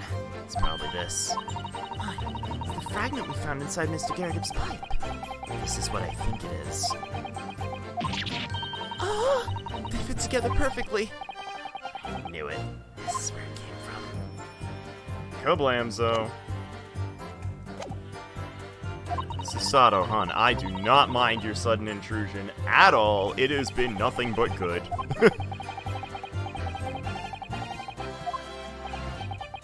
Now, witnesses, you may continue your testimony. Tell us more about the knives in your room. Oh, I think we got this right here, right now, actually. The knives, I want you to prove it with evidence. Well, John, evidence is what you want. Evidence is what you'll get. Mr. Gyakut, could I get you to take a look at this? I can't really see it. Back in the platoon, they called me Hawkeye John, but that was a long, long time ago. Nowadays, even when I'm reading my favorite book for the fireplace, I tend to do things like mistake letters B, D, P, and Q. Why, what? Maybe you should try putting yourself in the witness's shoes, attorney. That does make sound like you have some sort of eye problems. Although it never really dawned on me that B, D, P, and Q lowercase are basically just the exact same shape rotated 4 different ways. It didn't really dawn on me until just now. Might be the tip of a broken blade. Maybe tiny, but it's absolutely an important piece of evidence. How very intriguing. Where did you happen to pick this up? It was stuck inside Mr. Gyakut's pipe. My pipe? When in the world did that get there? Well, what is the point of presenting this tiny little shard? You can't possibly be saying it's related to the case at hand, can you? Oh, we can, and we will. Indeed, I am. What? If we consider this shard alongside another piece of evidence, I think the truth about the stabbing will become clear once and for all. So I only have one issue with this, and that is, how is a tip-chipped blade managed to be able to stab into someone?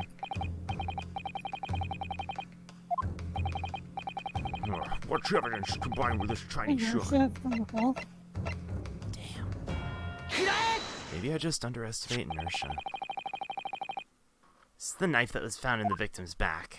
If you look at it carefully, you'll see the tip of the blade is chipped just slightly. There are entire hordes of thieves roaming the city with shoddy knives. A knife as cheap as this would break as soon as it struck bone. If that's true, the chip of this knife Would likely still be stuck inside the victim's body, yes.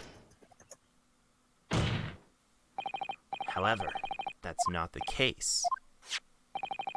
The broken tip of this knife was this metal shard all along. It was in Mr. Gyakut's pipe. What's the matter, Lord Van Cheese? This is absolutely absurd. The knife with the broken tip and this shard, they fit together perfectly. What's in blazes? Order! Order in the court! Is this some sort of Japanese black magic? It's no black magic, I'm afraid. On the contrary, one might call it a miracle. Miracle? Looks like even Prosecutor Van Zeeks has realized the truth. Attorney, explain the meaning of this immediately. Yes, sir. The gist of what I'm trying to say is probably the exact time this shard got lodged in the pipe, I guess. That was made clear during the Gyakut's testimony.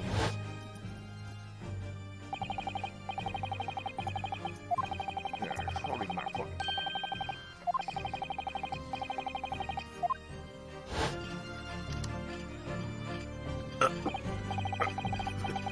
This can't be. The fight between the Gyakuten couple happened at the exact same time as the crime. In her rage, Mrs. Gyakuten threw a knife at her husband. Then, when the knife collided with Mr. Gyakut's pipe and sent it flying, The knife's tip broke off. and then the shard that broke off the knife lodged itself inside of the flying pipe. It's like this really is some sort of miracle. That's the only conceivable way this shard could have ended up inside the pipe. Then the knife, now without its tip, flew through the open window. Thus, this broken weapon descended from the Gyakut's home and stabbed the victim in the back. No way! No way!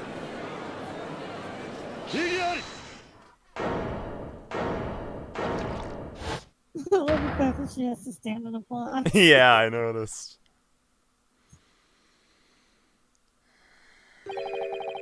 What a decadent demonstration.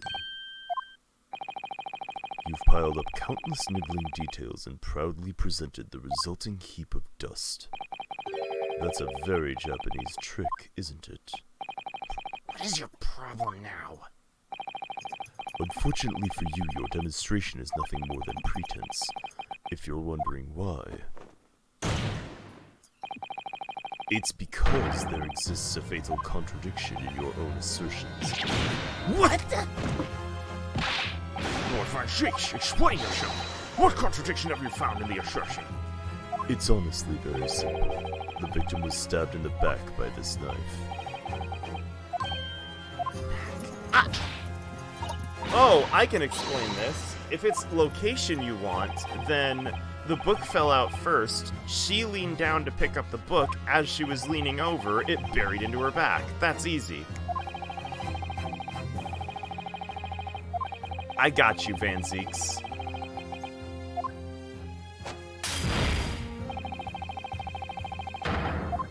I got you. I got you, VZ. I got you, BVZ. Let's go.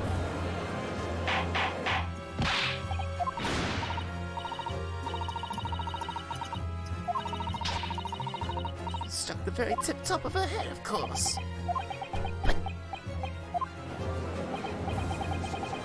That's really clever. So that's it. I do see who's fishy about this. What's the truth, then?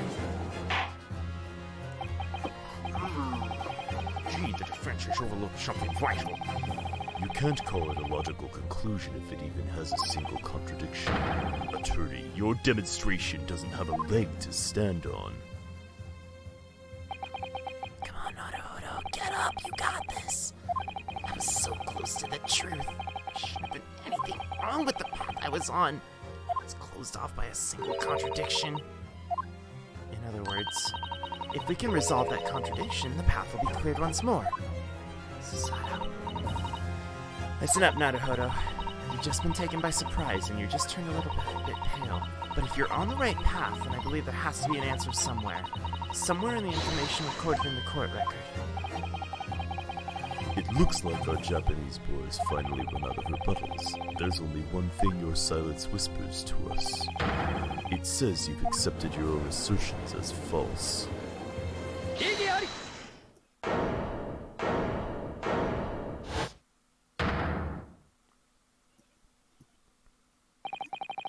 Contradiction isn't because I'm wrong. It's just another challenge. To make my case even more well-honed. You're not wrong! There's no way that a falling knife could stab an upright person in the back. That is, in a normal situation. What? What are you talking about, you French? A certain piece of evidence tells the story.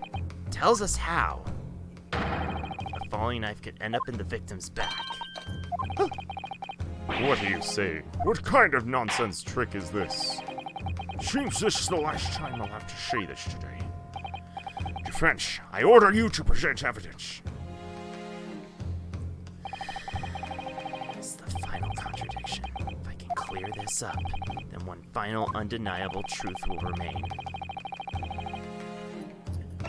Alright, so do I pick the book and will he... Okay, good. Oh, fill those blanks in, baby! Fourth book discovered on the scene of the crime explains it all. This is it. This is the final piece of evidence that the defense will present. This burned book. This book was from the guarded home, correct? Take a look at this photo of the crime scene. It tells you exactly where the book was present at the time. The victim was holding Mr. Gyakuten book in hand. However, if you recall, the constable testified he placed the book in her hand. That would be referring to when he moved the crime scene opposite footpath, yes? About that, Patrolman O'Malley gave us a vital piece of testimony alongside that. Why'd you leave it? Because that's where that's where you found it.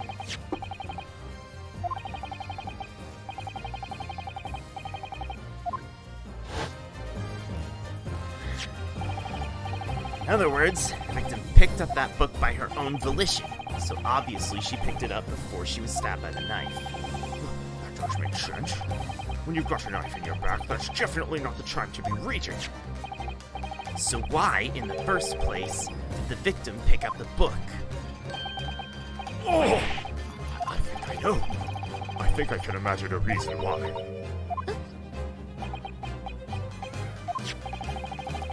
We know this book fell from the landlord's flat on the second floor to the ground.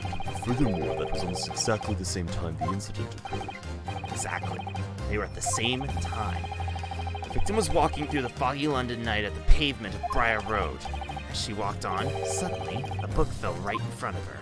The book that I threw. Mrs. Gyakuten, put yourself in her shoes for a moment. Imagine you were walking along, and suddenly a book fell before you. Well, I can't exactly imagine that happening, but I suppose I'd probably reach out my hand. And I'd pick the poor book up, of course. And that's our answer. She picked it up. Oh! The book fell from the sky in front of her, and of course she reached out to pick it up. What do you think she might have looked like in that situation? Her back was pointed to the sky, completely defenseless as she bent over. In the next instance, while she picked it up, the knife, following the book, descended directly into her back. But that's not all. Not far behind Viridian was another person walking on Briar Road. That'd be the defendant, Soseki Natsume. Huh. Soseki witnessed at that moment as the victim suddenly collapsing to the ground.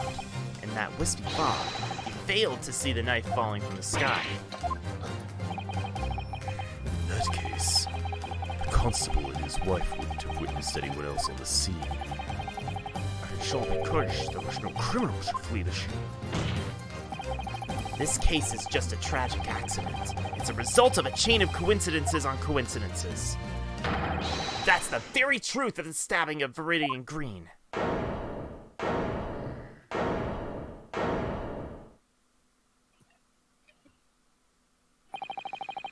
Does that sound right, Gyakuten?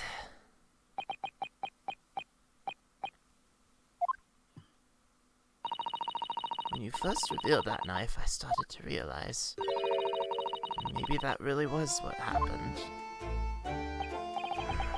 Darling. Joan. I know, whether it was on purpose or not doesn't really matter. But I've done still a crime, right?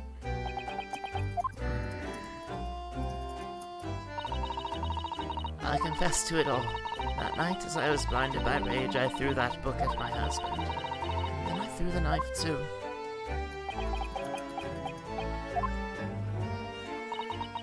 Dear.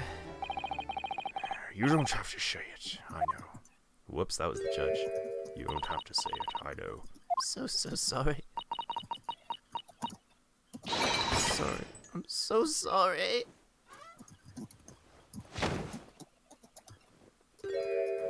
Oh, now it's reversed. Holy shit.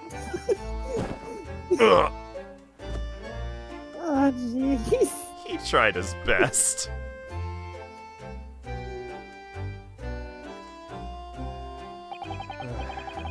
Lord Francis, how is Mrs. Garrett doing? She was taken to a bed in emergency care. I'm told the situation is hectic at the moment, but there shouldn't be any problems. Things will calm down soon. Fortunately, they brought this tragedy with their own hands. They will need to resolve to stand to face it together. I'm not sure if one might call this a dark cloud silver lining, but according to a report from the hospital, the victim is on the road to recovery. It seems to be just a matter of time before she regains her senses. Still don't know a thing about her, huh? Still, it's great that she survived this ordeal. Yeah, you're right. And as for you, defendant, Soseki Natsume.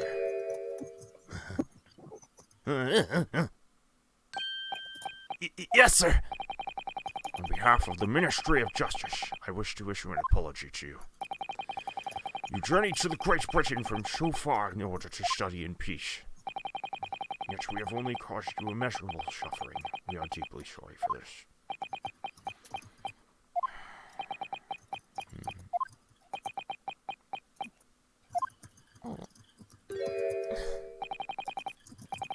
I cannot accept, for the one who must apologize is me.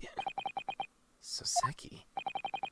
That night, a poor young lady had fallen before my eyes, but in my hysterical horror at what lay before me, I made a terrible mistake. What mistake? I thought that fine lady had died. Well, Patrolman Pat thought so as well. She did seem pretty dead, I guess.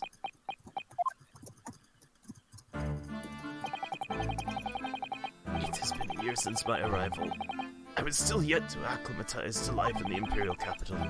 My days were dismal, so that the spirits of the fog of London, damp and dreary, had come. Soseki does seem like a really sensitive guy. Poignant image. And it was the same then! I thought she was bewitched by the very same malevolent spirits. I know that dropping my books and fleeing the scene wasn't what I should have done. I should have done nothing other than call a doctor and notify the police of what happened. As an exchange student, I've dealt a terrible blow to the trust between our great empires. Thus, I must offer my deepest apologies.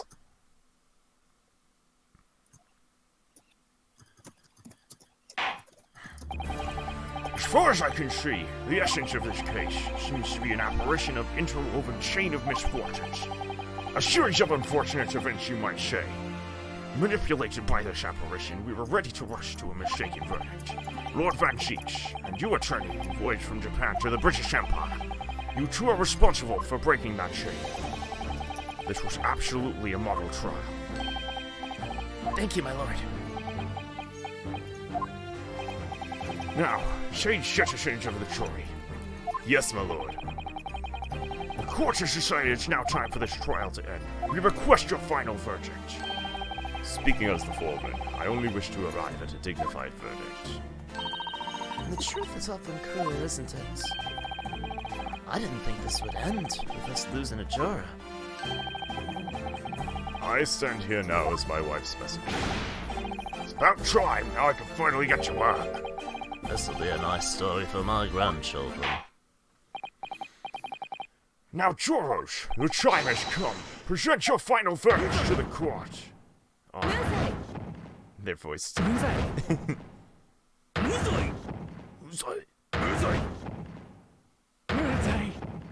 That's what I like to see. Not gonna lie, I actually kind of like the mechanics of the jury and the closing statement. I do too, actually. I will now deliver the verdict to the defendant, Shosuke Nachi. Not guilty!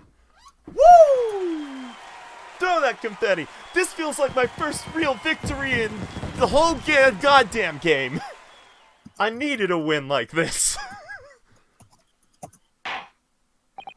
Holy shit. One more thing, defendant. Yes, my lord. You're now a free man once again. I hope you will endeavor to bridge the gap between our two cultures. And be sure that you never find yourself in this courtroom again. Yes, of course. I, Saseki Natsume, do solemnly swear. I am so moved. With this, today's trial comes to a close. Whew.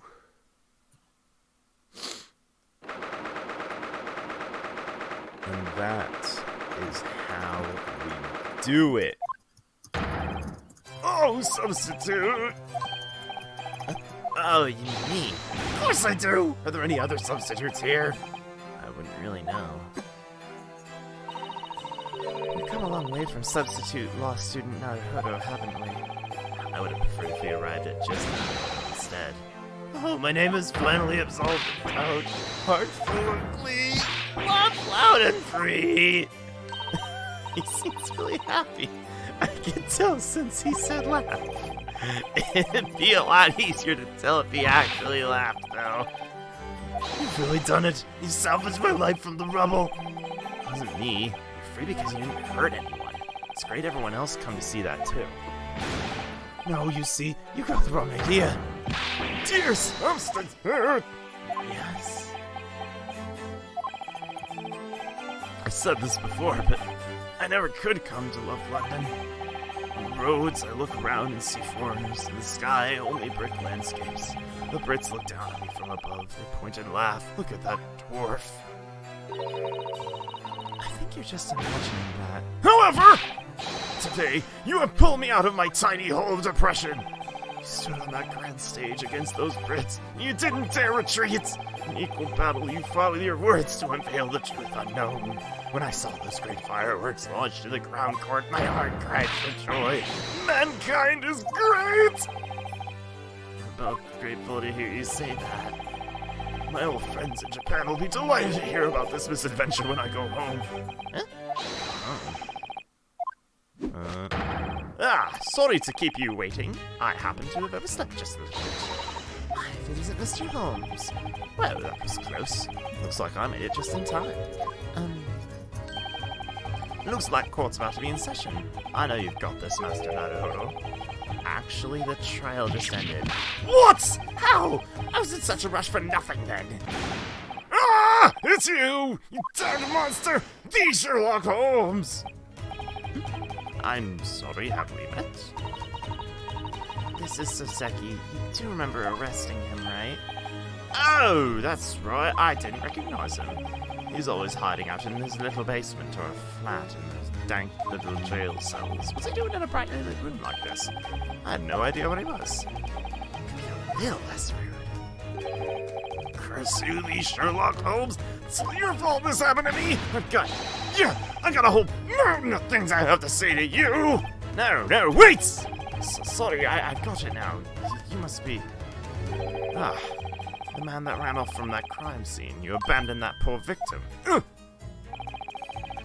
You'd taken her to a hospital instead. God, Sherlock, way to be a bitch.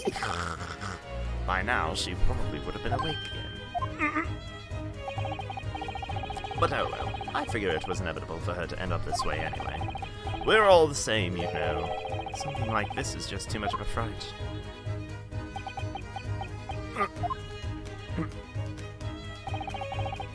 I'm honestly very sorry for what I did. Good. By the way, you said there was a mountain of things you needed to say. No, I suppose not. I'm so sorry. You're just too funny for me to handle. Poor Saseki. Come on, look at the bright side. What a pleasant experience, right? And all for free. And from what I can see, you've been declared not guilty. I'm still not safe. Whatever do you mean? I knew it all along. Cursed by these damned evil spirits, and cursed by the Grim Reaper himself. Oh. Prosecutor Baron von Zeeks. I'll never forget what I heard when the prosecutors in the court. Even if you're not guilty, you're doomed to a terrible demise. No, Saseki, you'll be fine. Even if some sort of unruly bringer of death appears before us, I, Susato, will not fail to keep him safe from harm. Fuck! He'll get a taste of my special move, the Susato toss. You could at least warn me before you do that, Susato. For you. Oh, I'm about ready to start taking a shot every time the Susato toss happens. You mentioned going home a while ago.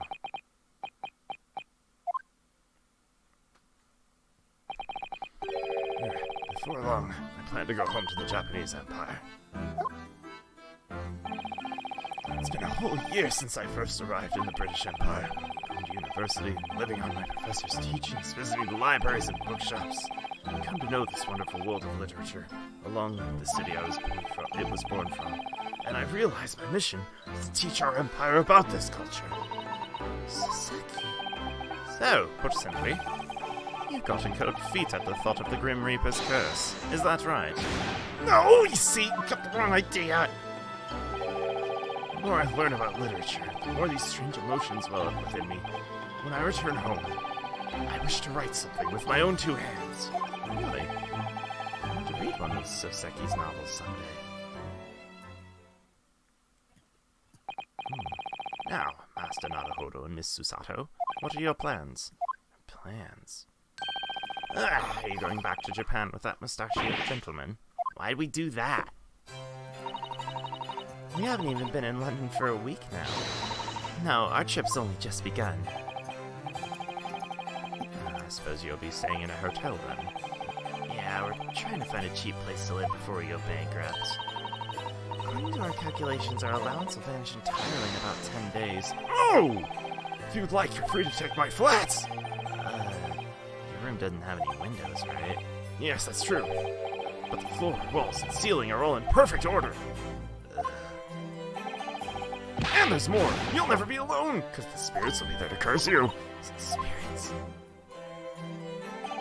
Indeed. When you're sound asleep at night, a spirit suddenly wrings your neck. What a refreshing way to start the day! I'll need some time to think about it first. I've got a proposal for you two. How would you like to stay at my home for a while? You see, our home's had a bit of a vacancy. Even if you'd just be taking the attic. Can you really call it a vacancy? We talked it over with the landlord this morning, and now Iris is cleaning it up. You should come as soon as you can. I doubt you'll have any luggage, right? The lovely proposal. We get to live in the attic of the world-famous detective's home. So many emotions are welling up inside me. Graciously accept.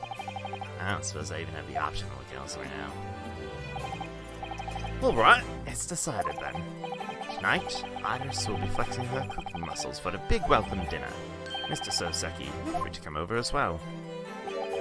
I do appreciate the offer. Well then, I'll be working on the paperwork for Soseki's acquittal. Sato looks so excited. Substitute. I knew I was right to choose you. So glad I could meet someone like you in this foggy city. I feel the same way, Soseki. It's just sad we already had to say goodbye. I realize I belong in Japan. Substitute, one day I swear we'll meet again. Of course. Hope I can call myself a full-fledged attorney by then. Perhaps by then, I'll have the air of a competent author. I swear to God, if he dies, I'm gonna fucking shit myself. I'm just gonna hate everything. Just get going, Master Naruhodō. Okay, Mr. Holmes. Hopefully Mr. Soseki will be acquitted in time to make it for dinner. And so, curtain closed on Soseki's trial. 3 of us boarded a coach and set off for Baker Street.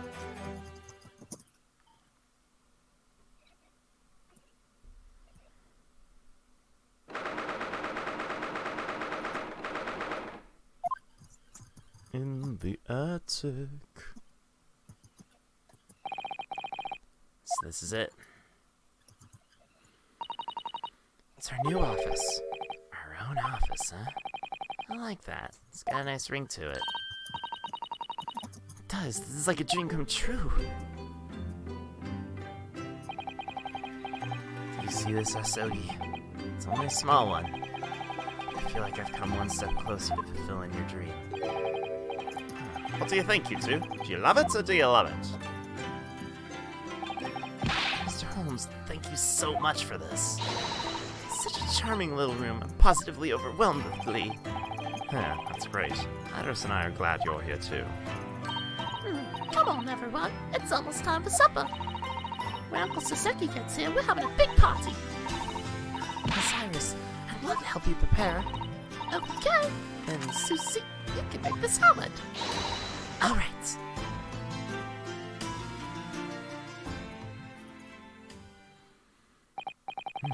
So, how does it feel, Master Naruhodō?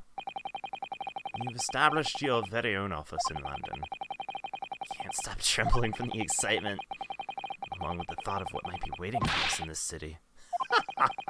It's exactly how I felt when I opened up my own office here. That is, until I came to know of the darkness lurking in this foggy city. London's praised for being the brightest. Wait, I forgot I'm in voice chat. Whoops.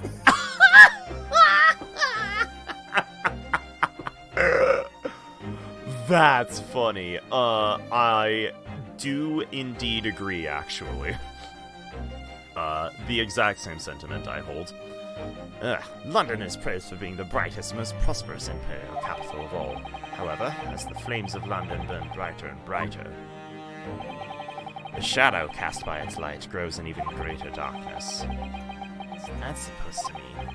Well, I'm sure you'll find out for yourself in due time just how deep the darkness goes. Now, I believe this bears repeating. Welcome to London, Master Naruhodō. Alright. At that point, there was no way I could have truly understood Mr. Holmes' words.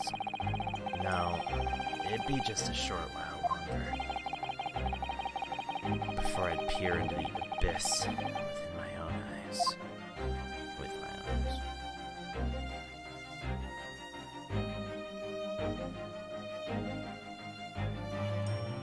Alright. And I think that is a perfect stopping point. So, oh, the Hound of Baskerville. Holy shit. We are actually going into a Sherlock Holmes story. Sucks that I never actually read any of them. But alas, there's my Twitter. You can go there as immediate docket's always pinned. For my schedule announcements. You'd think I'd have this down by now, though, considering how many times I repeat it. Schedule announcements, changes to the schedule, that is, and when I go live. I gotta, like, write this down somewhere. I gotta make, like, a sticky note and put it on my goddamn monitor or some shit. But, No, script is funnier. you know what? Fair enough. Fair enough. Let's see just how many times I fucking stumble over my shit. But alas, I'd say that's a great place to stop it. Finally, a solid 100% win on our own. And with that, I think it's time to say night stream. Maddie, say night stream. Night stream. Night stream!